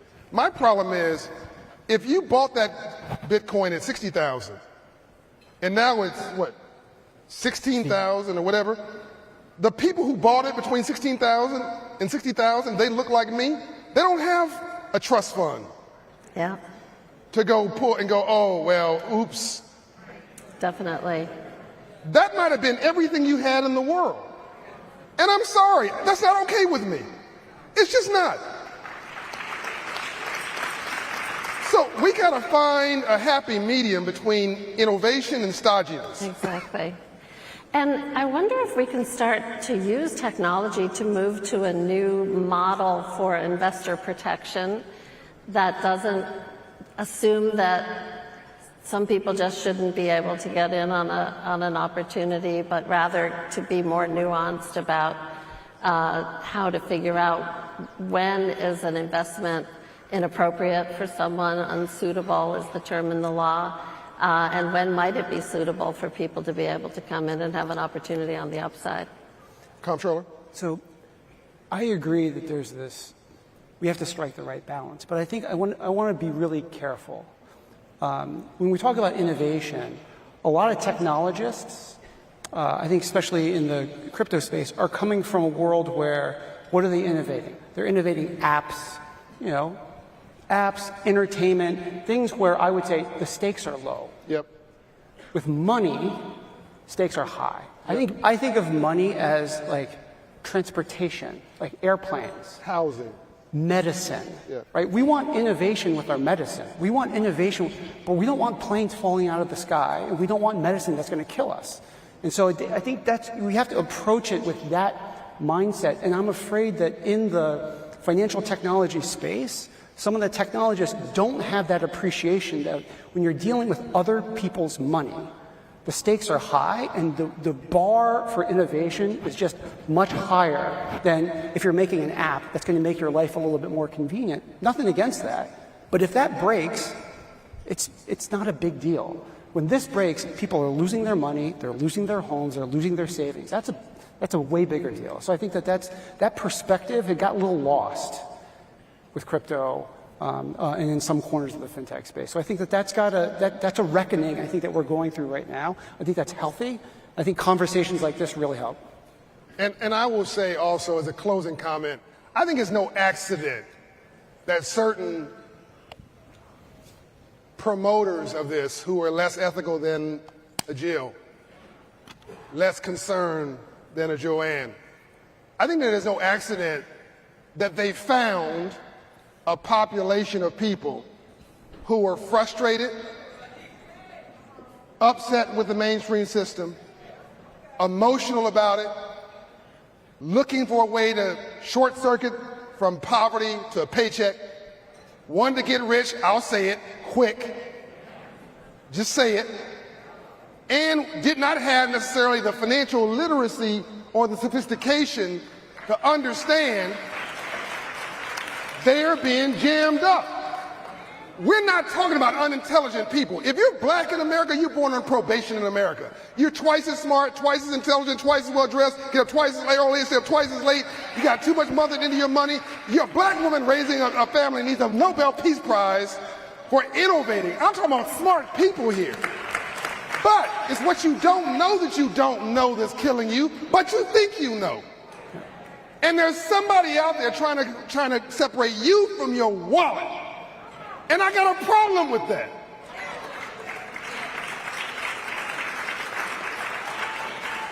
So we need innovation.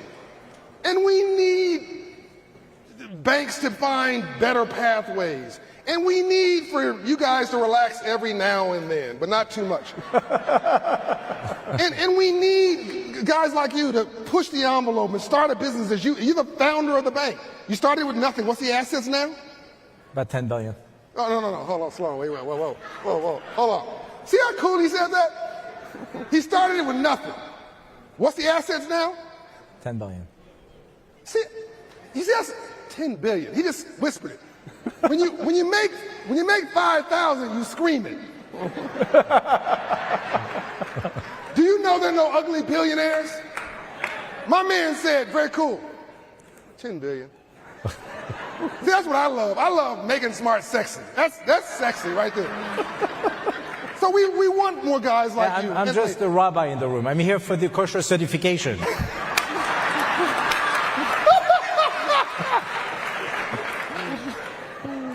But on a serious note, as we wrap up this panel, here's the question. Don't we want it done right? Absolutely. Thank you very much. Give them a round of applause.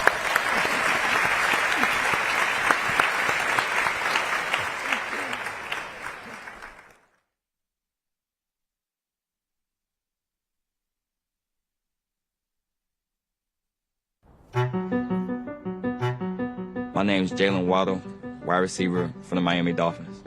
I grew up in Houston, Texas, the southwest part of Houston. My mom took care of me and my 3 older sisters.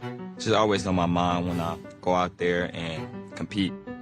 To me, care is always being there, just being there when you really need somebody. Entrepreneurship was something that I seen at a young age. People just trying to make money, especially at the football games I was going to. There's just people out there, you know, selling shirts, having like stands, selling drinks. Lifting up Black and minority-owned businesses has always been important to me. And when I found out about Operation Hope, I was excited. Operation Hope's 1 Million Black Businesses program provides tools and training to set small businesses and entrepreneurs on the path to success. People like this amazing guy, Peterson Joseph. Peterson is an engineer and welder who immigrated from Haiti in 2010. 2 years ago, he went through Operation Hope's 1 Million Black Businesses program. Now, he builds machines to help you recycle plastic bottles in your own home. Oh, and he also builds go-karts. Peterson is just one of the many small businesses receiving the care that so many out there need. We both know about blood, sweat, and hard work. We're here because of our drive and talent. And we're here because people care. One moment of care can change a life for the better. When you start with care, you get a different kind of bank.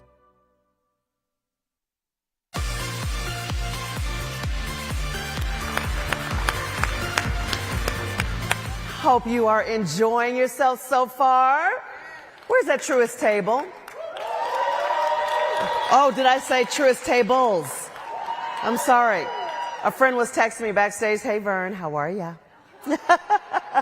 So good to see everybody though. If you text me, I'll mention you, so text me. All right, now, I hope nobody's planning to go anywhere because there's a wonderful surprise backstage for you. So I have a musical performance by Grammy-nominated artist Major. Just saw him in the house. And, gonna love this, the recently re-elected senator from the great state of Georgia, Reverend Dr. Raphael Warnock in the house. Get up! Everybody get up! All right, y'all. All right.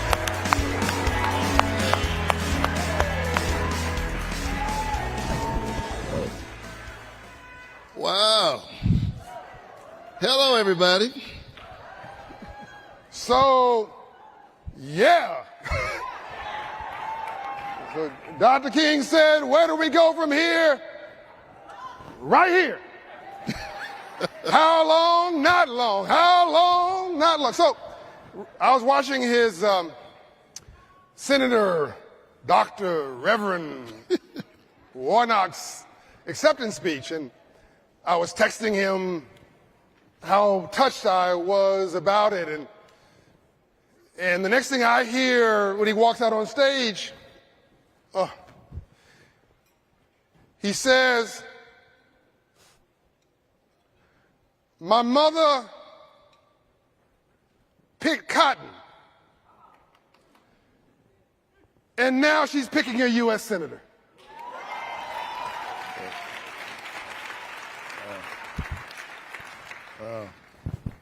You know, what I loved, and I heard this from several people who text and email me, Michael Arrighetti, we know all these people from these different worlds, and they were so impressed with how much you haven't changed.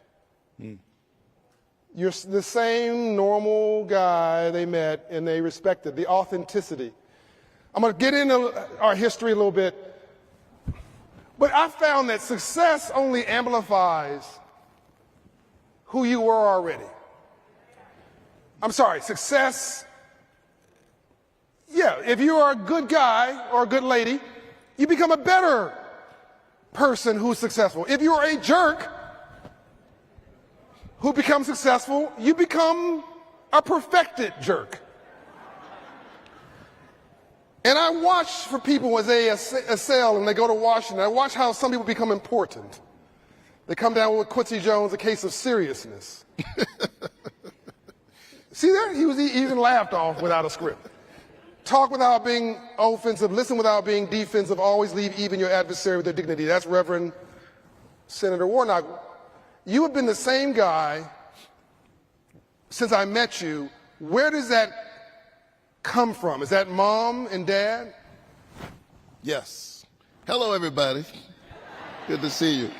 Good to be here with you, John, and wonderful to be a part of the Hope Global Forums. I grew up in public housing, in Caton Homes housing projects. And people who've heard me speak hear that time and time again about my dad, who poured into me a fierce work ethic, a man who picked up broken cars and loaded them on the back of a rig. He was a small businessman, struggling, but that's how he took care of his family, loading these old broken cars on the back of a rig. But he was also a preacher. And on Sunday morning in his small church, just hardworking, salt of the earth people, the same man who picked up broken cars, lifted broken people, convinced them of their value. And what he poured into me and what my mom poured into me, she grew up in the 1950s in Waycross, Georgia, picking somebody else's cotton, picking somebody else's tobacco.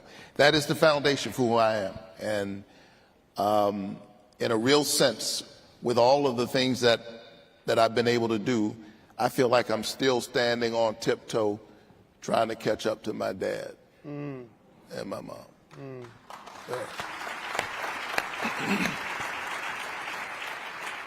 Let's go deeper into that. Why, I mean, again, someone could say, look at your accomplishments, look at your pedigree, look at your credentials. Why do you feel that you're still trying to catch up to mom and dad? Get me into that. Each of them, they embody what Rabbi Abraham Joshua Heschel called moral excellence and spiritual grandeur, a kind of spiritual depth. And I don't mean, a kind of false and religious pretentiousness, but a real spiritual depth. And just good people who taught me good values. You work hard. You do unto others as you would have them do unto you. You love your neighbor. You give back to community. And those values continue to guide the work that I do. And I feel like with all that has been given to me, to whom much is given, much is required. And so, I talked about this when I eulogized my dad back in 2010. I mentioned in his eulogy that his name would not appear that day in the New York Times. Nobody, there was not going to be a crawl on CNN that Jonathan Warnock died.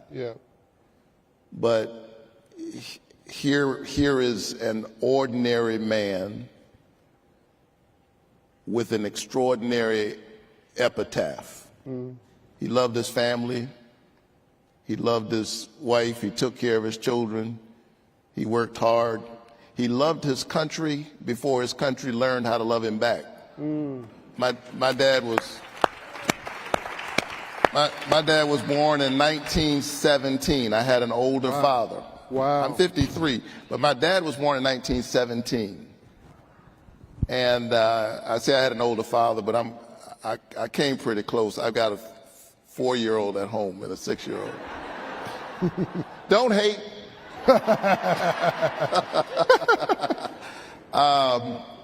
But he would sometimes tell the story of, as a World War II veteran, how he was literally asked while wearing his soldier's uniform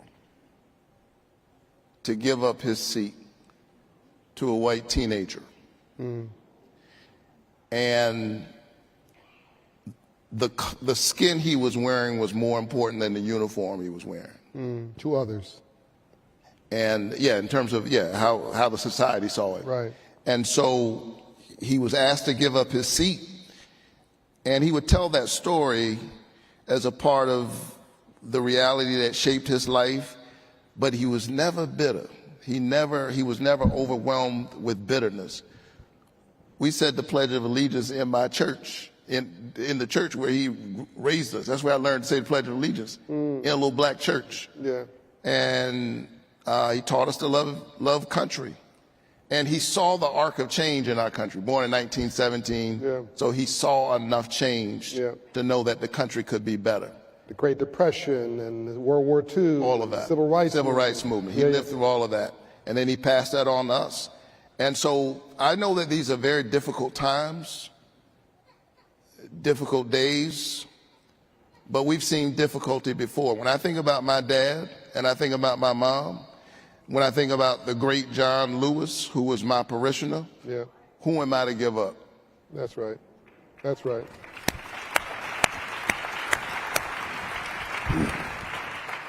I think about, first of all, your dad's been promoted, gone on to a better place. That's right. As we know, we're not human beings, and you inspired this in me. We're not human beings having a spiritual experience. We're spiritual beings having a human experience. And I've noticed how you come into Washington, which we're going to pivot to in a moment. Most people I know, I've known presidents, senators, congressmen, people, of course, they change. They go from public figure or sort of public policymaker or a public policy maker into a politician. And I understand you got to play politics in Washington, but what I've noticed about you is you've remained mostly public policy or public servant, that's the word, public servant, and 25% politician as you've had to be, but 75% of you still public servant, the same guy I knew before. Let me back up a little bit further. Every time we text, you ask about Shatra, my wife. I'm not sure if she's here somewhere. But every time we text, you ask how Shatra. You're always talking. You're always about the relationships of what really matters, and you're always grounding back into that. Let's go one step further. You only asked me to do two things for you, three things. One, extraordinary, as a U.S. Senator, you asked to go and have lunch, and you wanted to listen. U.S. Senator, he just wanted to listen. He wanted to understand what was I seeing and how could banking serve those elites. He's the chairman of a subcommittee on the Senate Banking Committee. I'm going to say that again. First black senator from Georgia, the chairman of a committee in the Senate Banking Committee. And he wanted to not talk, he wanted to listen. It's humility. Number three, you asked for an audience with Andrew Young, Ambassador Andrew Young. I don't know if you remember this. You were pastor of Ebenezer Church back then. And all you did for an hour and a half was listen.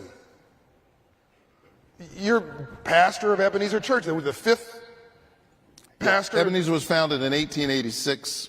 I'm the fifth senior pastor. We stay a little while. So again, you could have had this gravitas, I know better. Pastors are good at talking. Yet you sit and you listened to, as we all should, Ambassador Andrew Young. The number one thing, I don't know if you remember this at all, how we met. I got a phone call from you out of the blue. Do you remember this? Yeah, Andrea, I think, introduced us. Andrea, Ambassador Young's daughter. And I don't remember the exact details, but basically I was trying to keep a low profile behind Andrew Young in Atlanta, and you said, no, I need you to come and bring a Hope Inside location to Ebenezer. This is before any of this was in vogue. This was 2013, 2014. 2011, 2012 was when we built the building. Oh, really? Yeah, we put a Hope Financial Literacy Center on the campus of our church.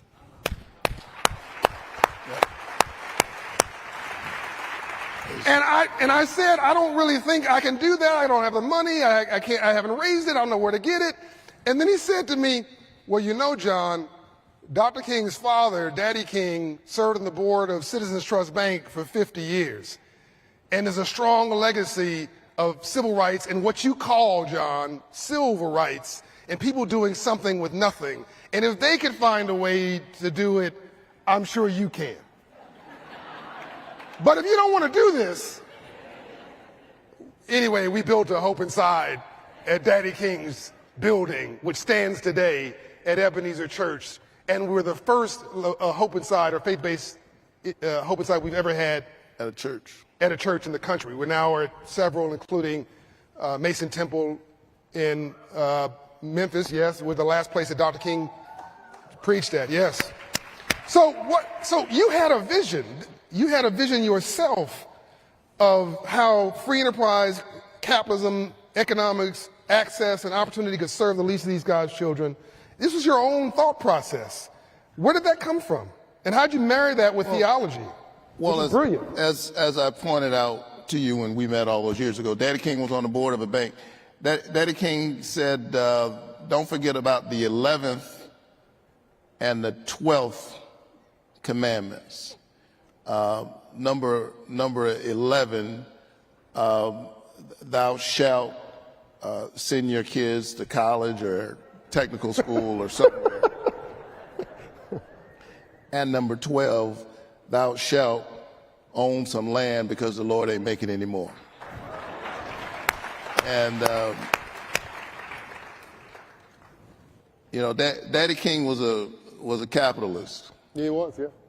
Martin Luther King Jr. was a little bit more critical of capitalism. He wanted capitalism to be more humane.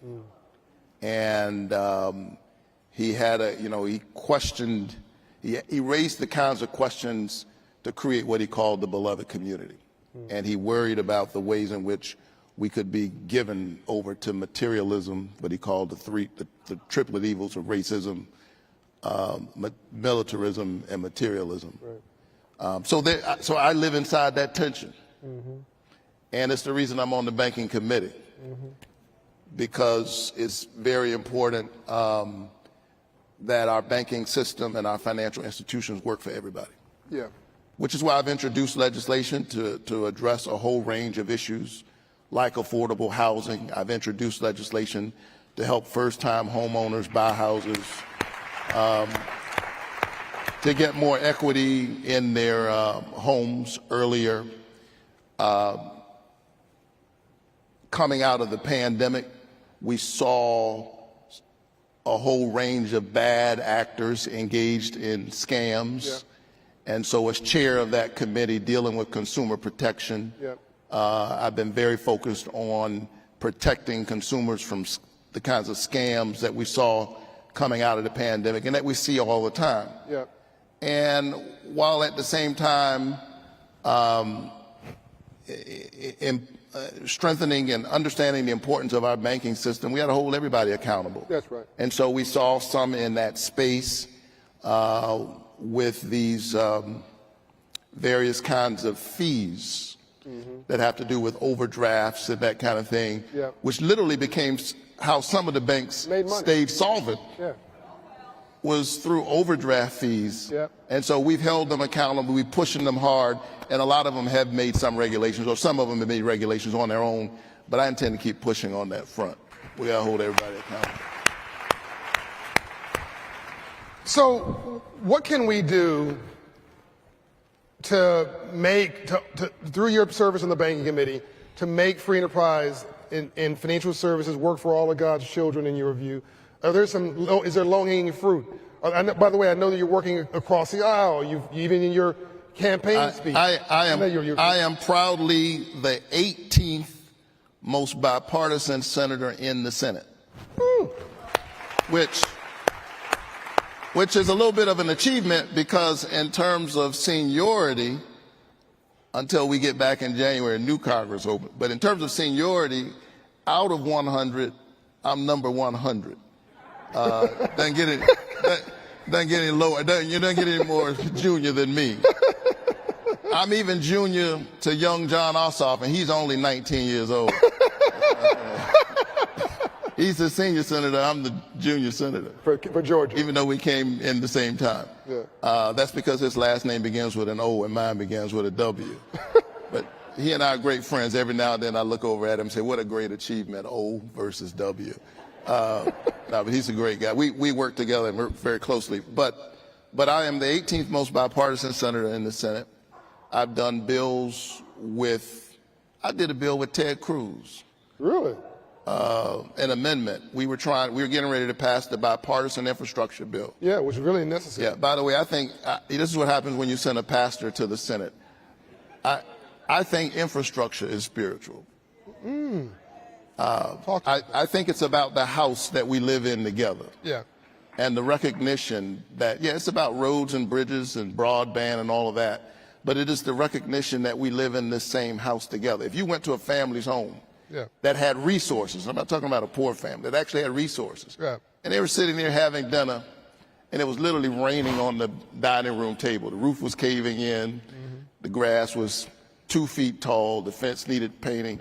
You wouldn't ask, what's wrong with this house? You would ask, what's wrong with the people in that house, that they can't create the wherewithal, they can't come together enough to fix their own house? We call that deferred maintenance in real estate. Exactly. So for me, broken streets and bridges and broken schools are a reflection of the brokenness in our politics, of poverty, not of resources, but of moral imagination. Moral imagination. The failure to recognize that we live in this house. And so I'm glad after threatening to do it for a generation or more, we finally passed a robust, bipartisan infrastructure bill.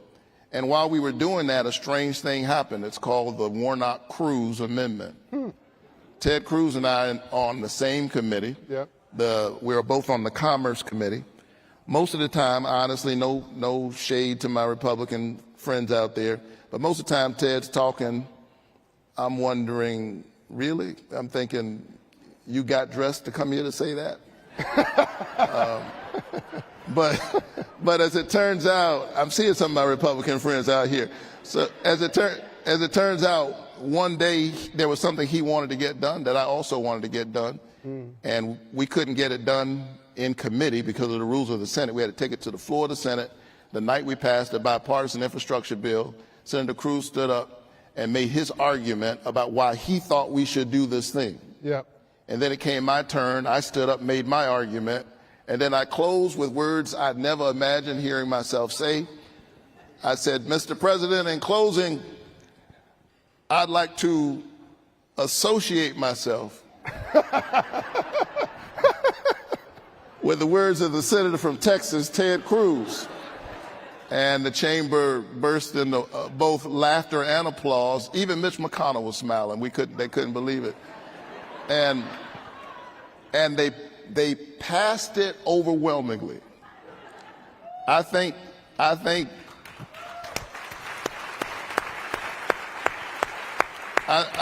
80 of my colleagues probably don't know what was in the amendment, but they said if he's for it and he's for it, they passed it.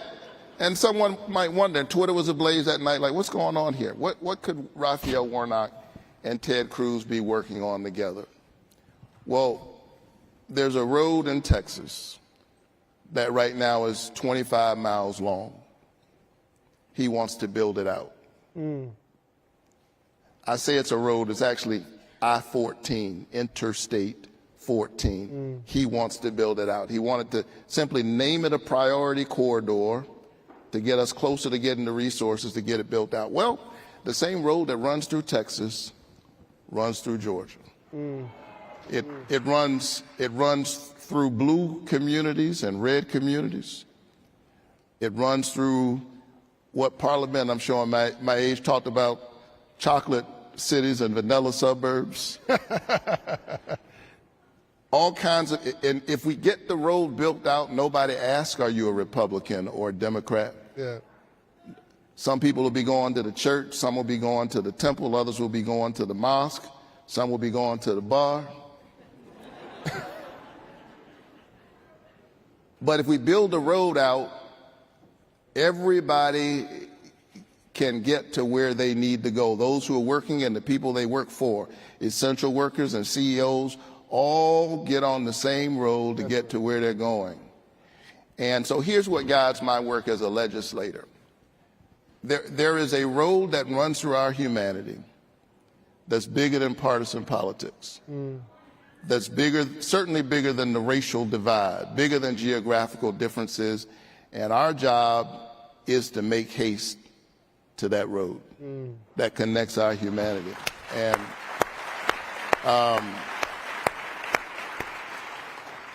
that's the work that I feel called to do. I'm honored to do it every single day on behalf of the people of Georgia. I come back to my pulpit every Sunday morning. I'm a little weary because I preached this morning. You ever been to a Black Baptist church? I mean, we work hard. My Presbyterian brothers and sisters, they deliver a nice little essay on Sunday. We work hard. I return to my pulpit every Sunday morning, and to the people of Ebenezer and to this community to stay grounded, because I'm afraid that if I spend all of my time talking to politicians, I might accidentally become one. And what I hope to be is not a politician, because politics for me is just a tool, it's not my project. My project is change. That's it. And that's it. Politics is a tool. And what at some point, or at some day, I'm gonna put that tool down. It didn't happen last Tuesday, much to some people's chagrin.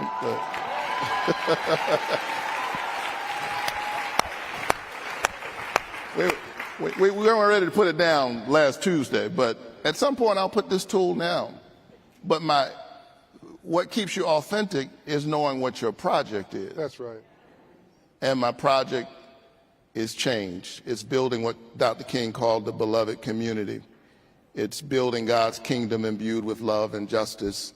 My faith informs that work, not in a way that's disrespectful of people who have other faith traditions or who claim no faith tradition at all, but I'm talking about those values of compassion and justice and love and mercy that guide all of the great faith traditions. That's what guides my work. That's what Jonathan and Verlene Warnock poured into me all those years ago. And you're looking at a man who's filled with deep, deep gratitude and a beneficiary of God's grace, and I just want to share that with others.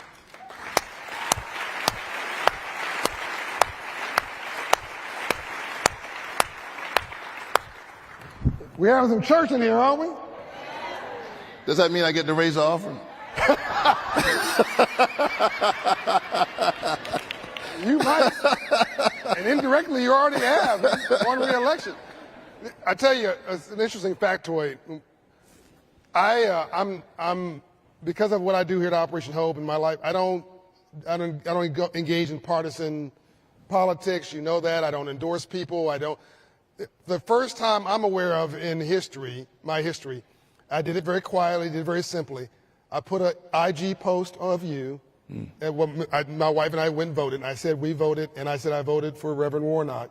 But it was my way of saying that you are important enough, and it was symbolic enough, and it was historic, and you're the right man at the right time, that I thought that it was important to send a message. Thank you.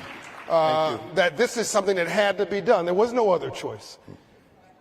There was no other choice.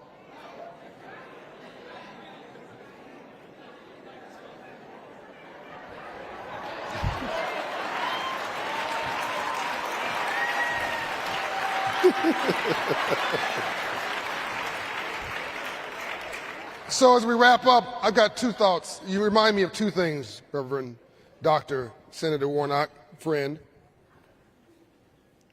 One is that you actually, and it's hit me where we're sitting here, you represent the three Reconstructions. The first Reconstruction was freedom after the Civil War, and really it was our ecumenical leaders that led us through that. Yeah. Well, it was the people, really, that led us through that, but it was a spiritual calling. Let me frame it properly. It was a spiritual calling, as you said.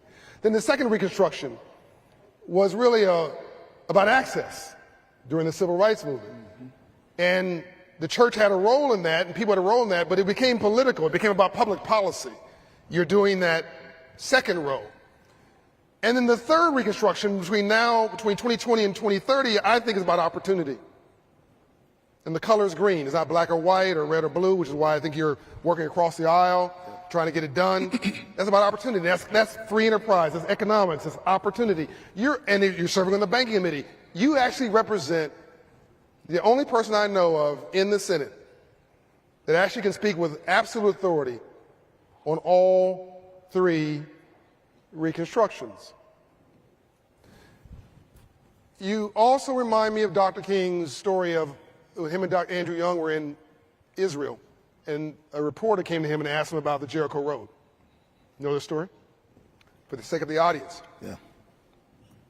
Reporter came to Dr. King and said, "You remind me of a Good Samaritan on the Jericho Road." And Dr. King didn't say a word.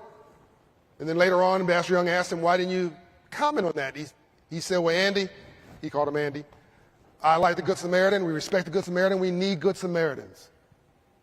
But I don't want to be the Good Samaritan."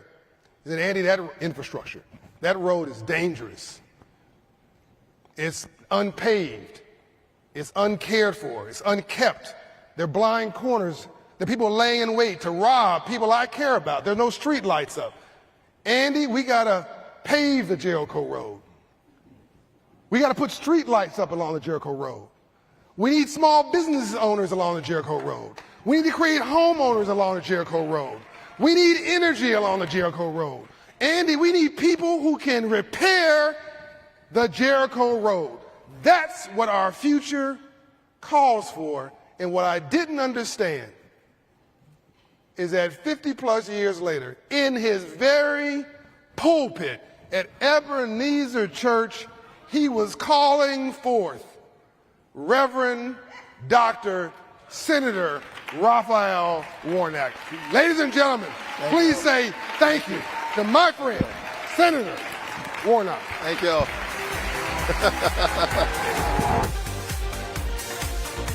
That's it? All right, brother. And on behalf, it's my first one I'm giving to this. This is our 30th anniversary. Very nice. On behalf of a grateful nation,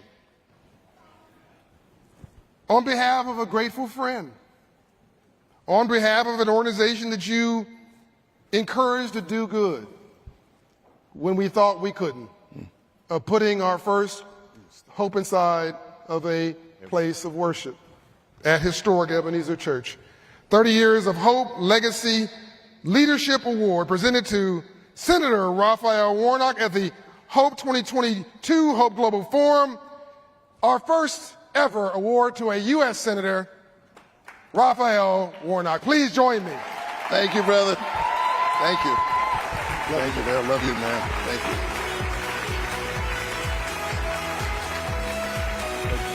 Reverend Ben. Hey, good to see you.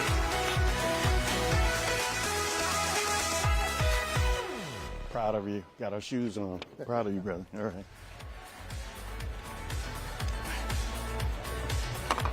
How was that? You still awake? You're not ready to go home yet, are you? We're about to close it out now. We're so grateful to have Senator Warnock with us. At this time, as we get to the closing part of our gathering this evening, I'd like to invite a customer of Operation Openside, or our Hope Inside network in Columbus, Georgia, Miss Savon Walker. Let's give her a round of applause. Come on up, Savon.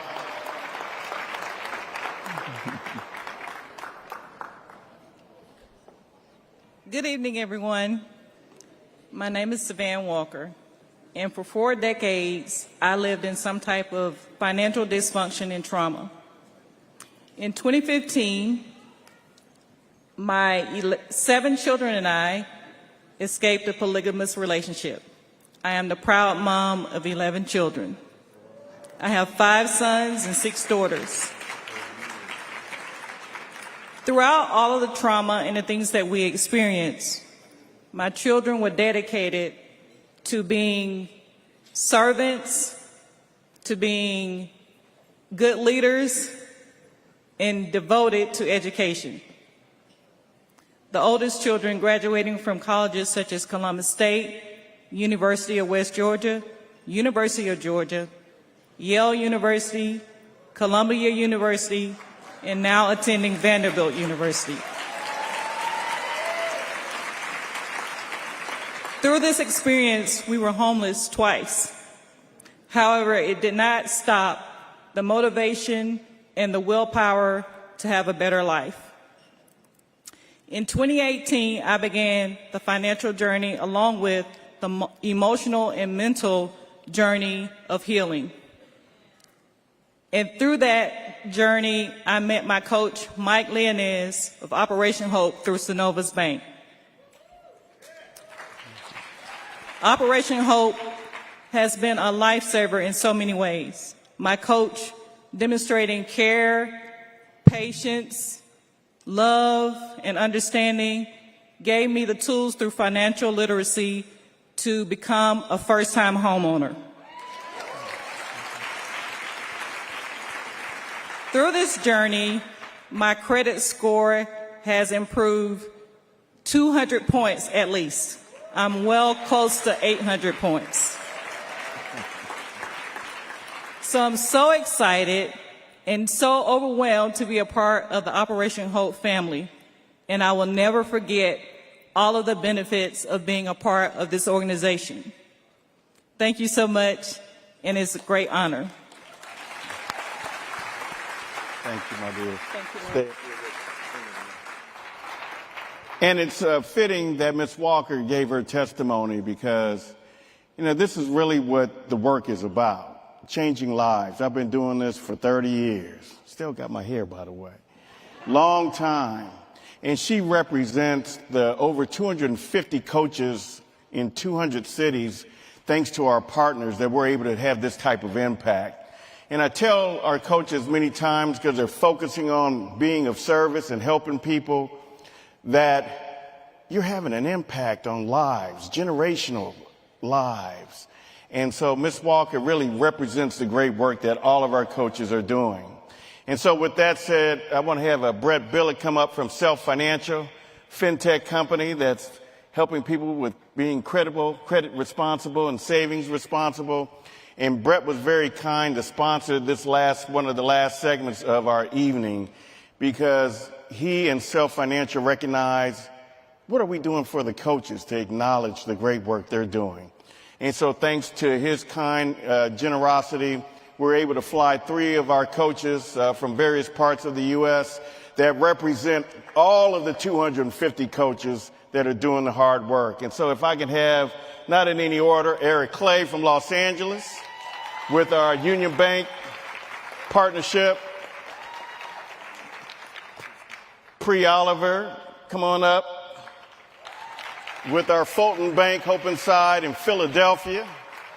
And last but not least, Mike Linez, who Ms. Walker referenced, who's with Synovus Bank. Now, Mike started with us back in L.A., and he picked up roots and came out to Georgia.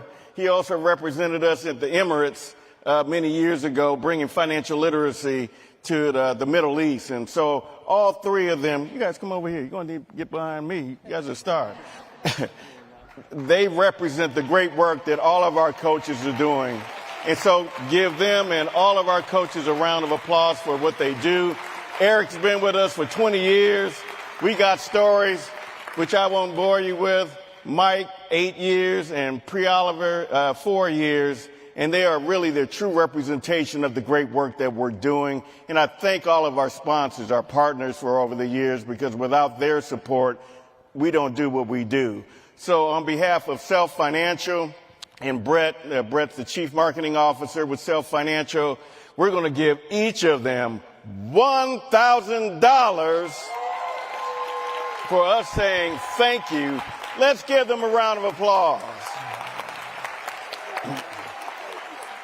Thank you, thank you, thank you. So we're at the final part of our event, and have you been having a good time so far? You ready for some more tomorrow? All right. You see it. There's a lot of buzz here. It's our 30th anniversary, and it's been a lot of great work. I want to acknowledge, got some of my L.A.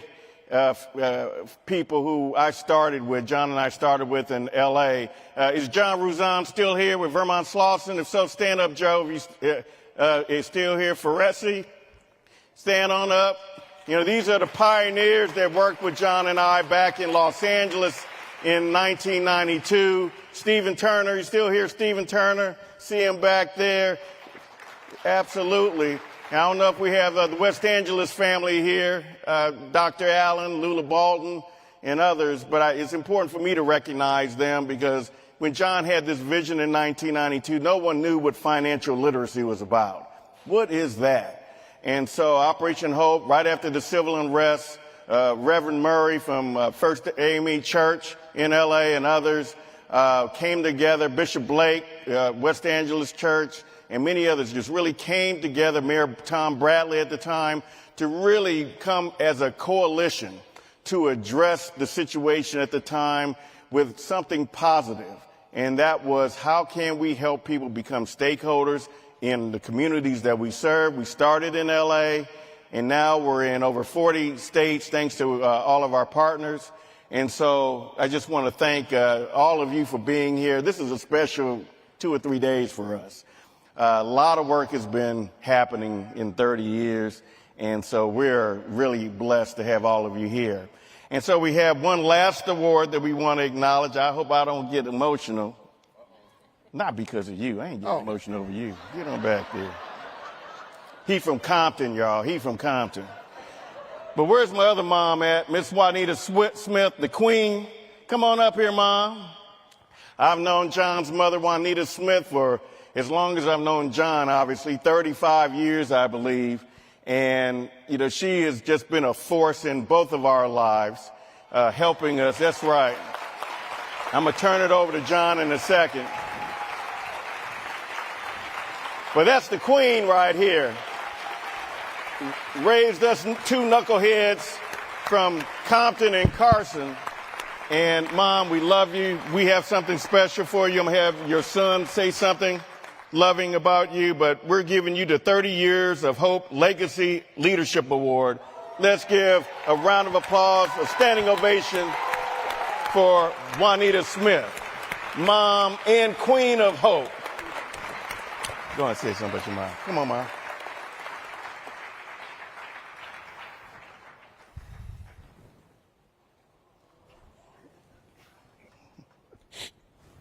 It's all right.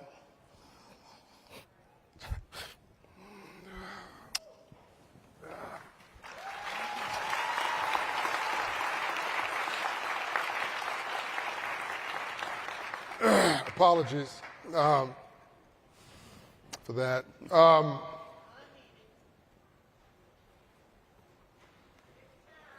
right. Take your time.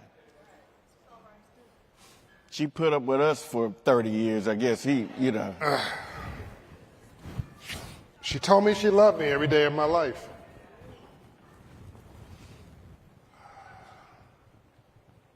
Single mother. I'll say it. Abused. Domestic abuse. It was all about her children. And walked out. Lived with somebody else. Raised money to buy her first home. She'd say our first home. Built generational wealth. Worked an hourly job. I thought my mother worked at my school. I didn't realize she was just being an irritant. She was there so often I thought she was an employee.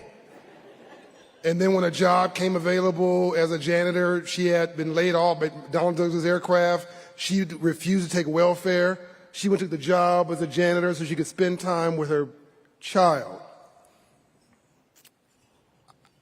I don't know superheroes on this earth, but I know my mother.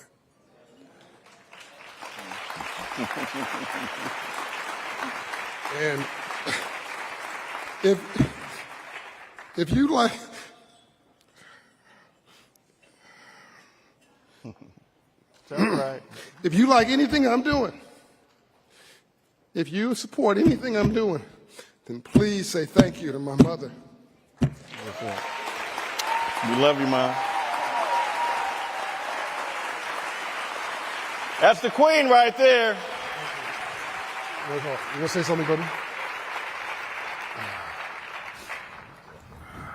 Thank you all for your... Step up a little closer. There you go.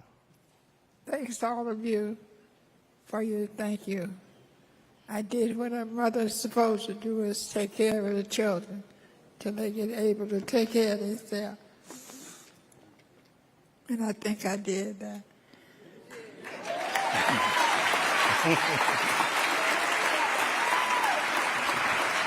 On that note, we'll just drop the mic. Have a good night, everybody. We'll see you tomorrow. Major, right? It's Major, right? Yeah. You're about to hear from Major!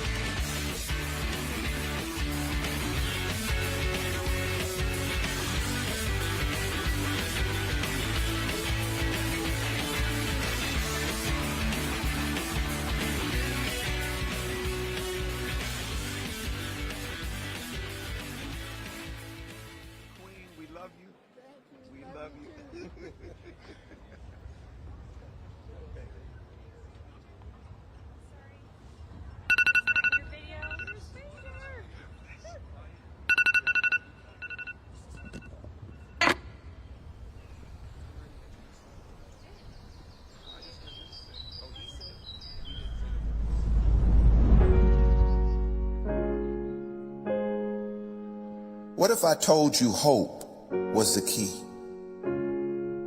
Would you believe me? Well, you should. Because hope is not only the key, it's the major key. See what I did there? Will you? Nah, but for real. Contrary to popular belief, hope isn't pretending your current struggle ain't real. Beautiful people. It's actually a brave champion mindset and posture to take in the midst of it all. Storm or sunshine. I've said it before and I'll say it again. Hope is not the denial of reality. It's a commitment to believe greater is on the other side of it.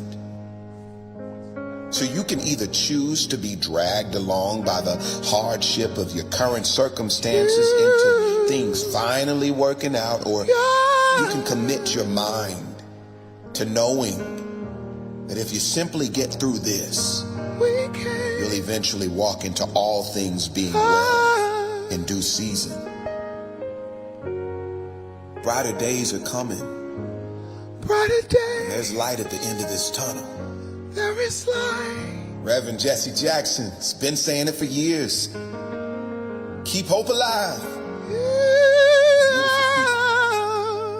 That right there is the major key.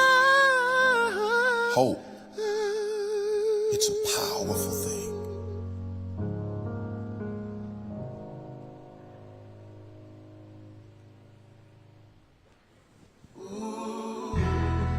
Hey, beautiful people. If there's love in the room, make some noise. If there's hope in the room, make some noise.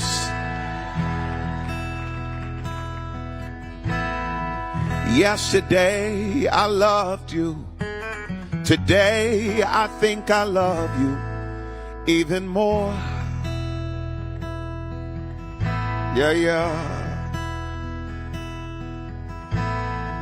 Yesterday I needed you. Today feels like I need you even more. Yeah, yeah. Even more than all the oxygen I breathe. Even more than all the water in the sea. Yeah, yeah. Yesterday I wanted you. Now I know I want you even more. Can we say one more? Yesterday I loved you. Now I know I love you even more. Yeah.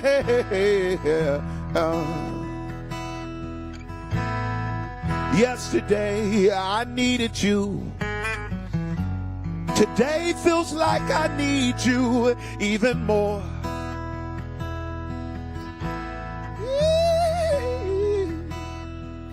Even more than every star in midnight sky. Even more than an eternity of time. Yeah. Yesterday I wanted you. Now I know I want you even more. Everybody say you. When you wrap your arms around me, it feels like home. Love, you take away my lonely, never alone. Yes, you are the very best thing, and even better. Altogether, we're the greatest blessing when we do it together. Everybody say, right where you are, sing. Yesterday I wanted you.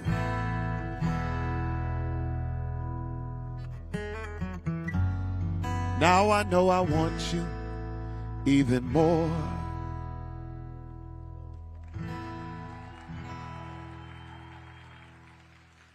Hello, beautiful people. My name is Major.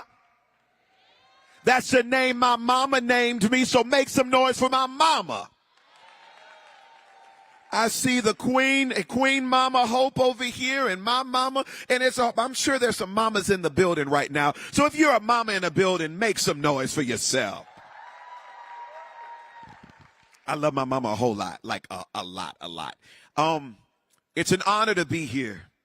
I was invited by John Hope Bryant a while back when we finally met after I had already said, we're going to work together one day. Because hope has always been my mission. Even as a singer, I sing from a perspective of understanding that love is full of hope. That faith, you can't get to it unless you have it. Because even biblically, we understand it to say that faith is a substance of things, what? The evidence of things not yet seen. So I lean into that, my sister. I lean into it unapologetically because I understand that hope is not just a cliche with no power. As a matter of fact, I think cliches were intended to be repeated over and over again divinely so that as it's repeated, we finally get it. Hope is an anchor. It's powerful. It's necessary. And it's also your permission to believe for greater while in the midst of your circumstance. I want to thank every single one of you in this room because as they call me the hope dealer, it's clear that you all share the same pedigree. We make the world a better place when we hope. This is a song about the hope and love. A love letter that I wrote to God and love wrote me back.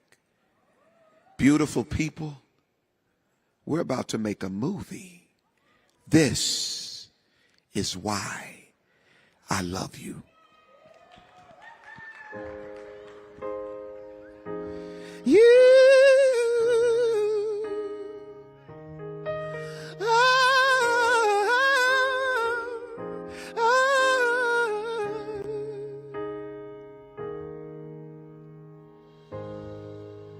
I found love in you, and I've learned to love me too. Never have I felt that I could be all that you see. It's like our hearts have intertwined into the perfect harmony. This is why I love you. This is why I love you. because you love me. You love me.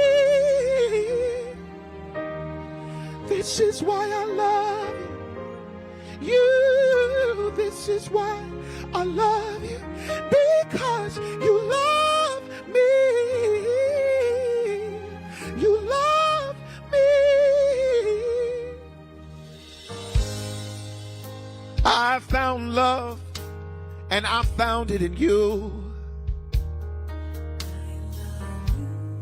And no other love will do. No.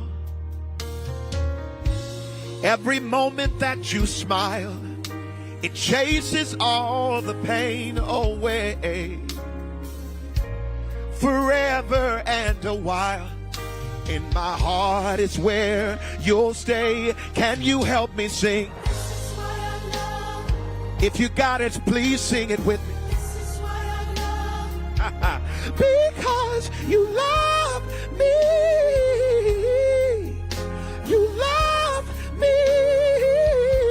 We all sing. Oh, because you love me. You love me. You do. The stars have all aligned, and right now is a perfect time to say, I love you, I love you, I love you, I love you, I love you. I do. This is why I love you. This is why I love you. Because you love me. You love me. This is why I love you. This is why I love you. Because you love me. You do. I found love, and I found it in you. There ain't no other love that will do. So I'll say, I love you.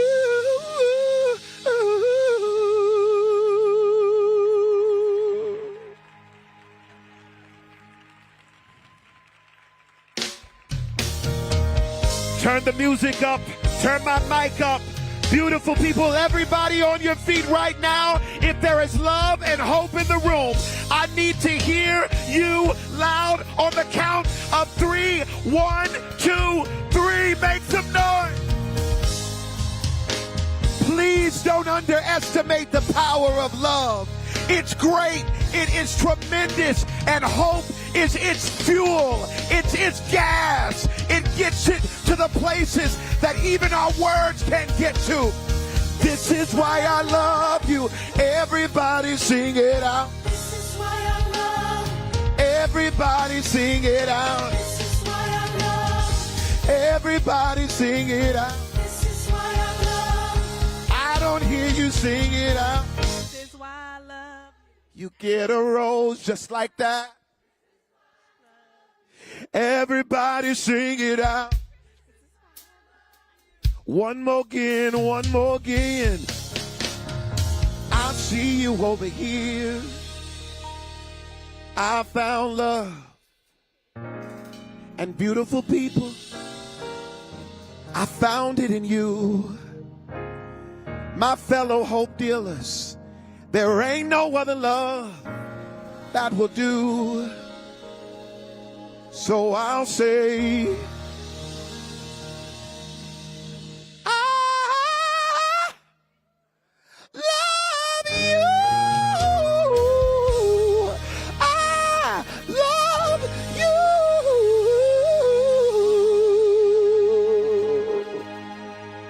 My name is Major, and I approve that message.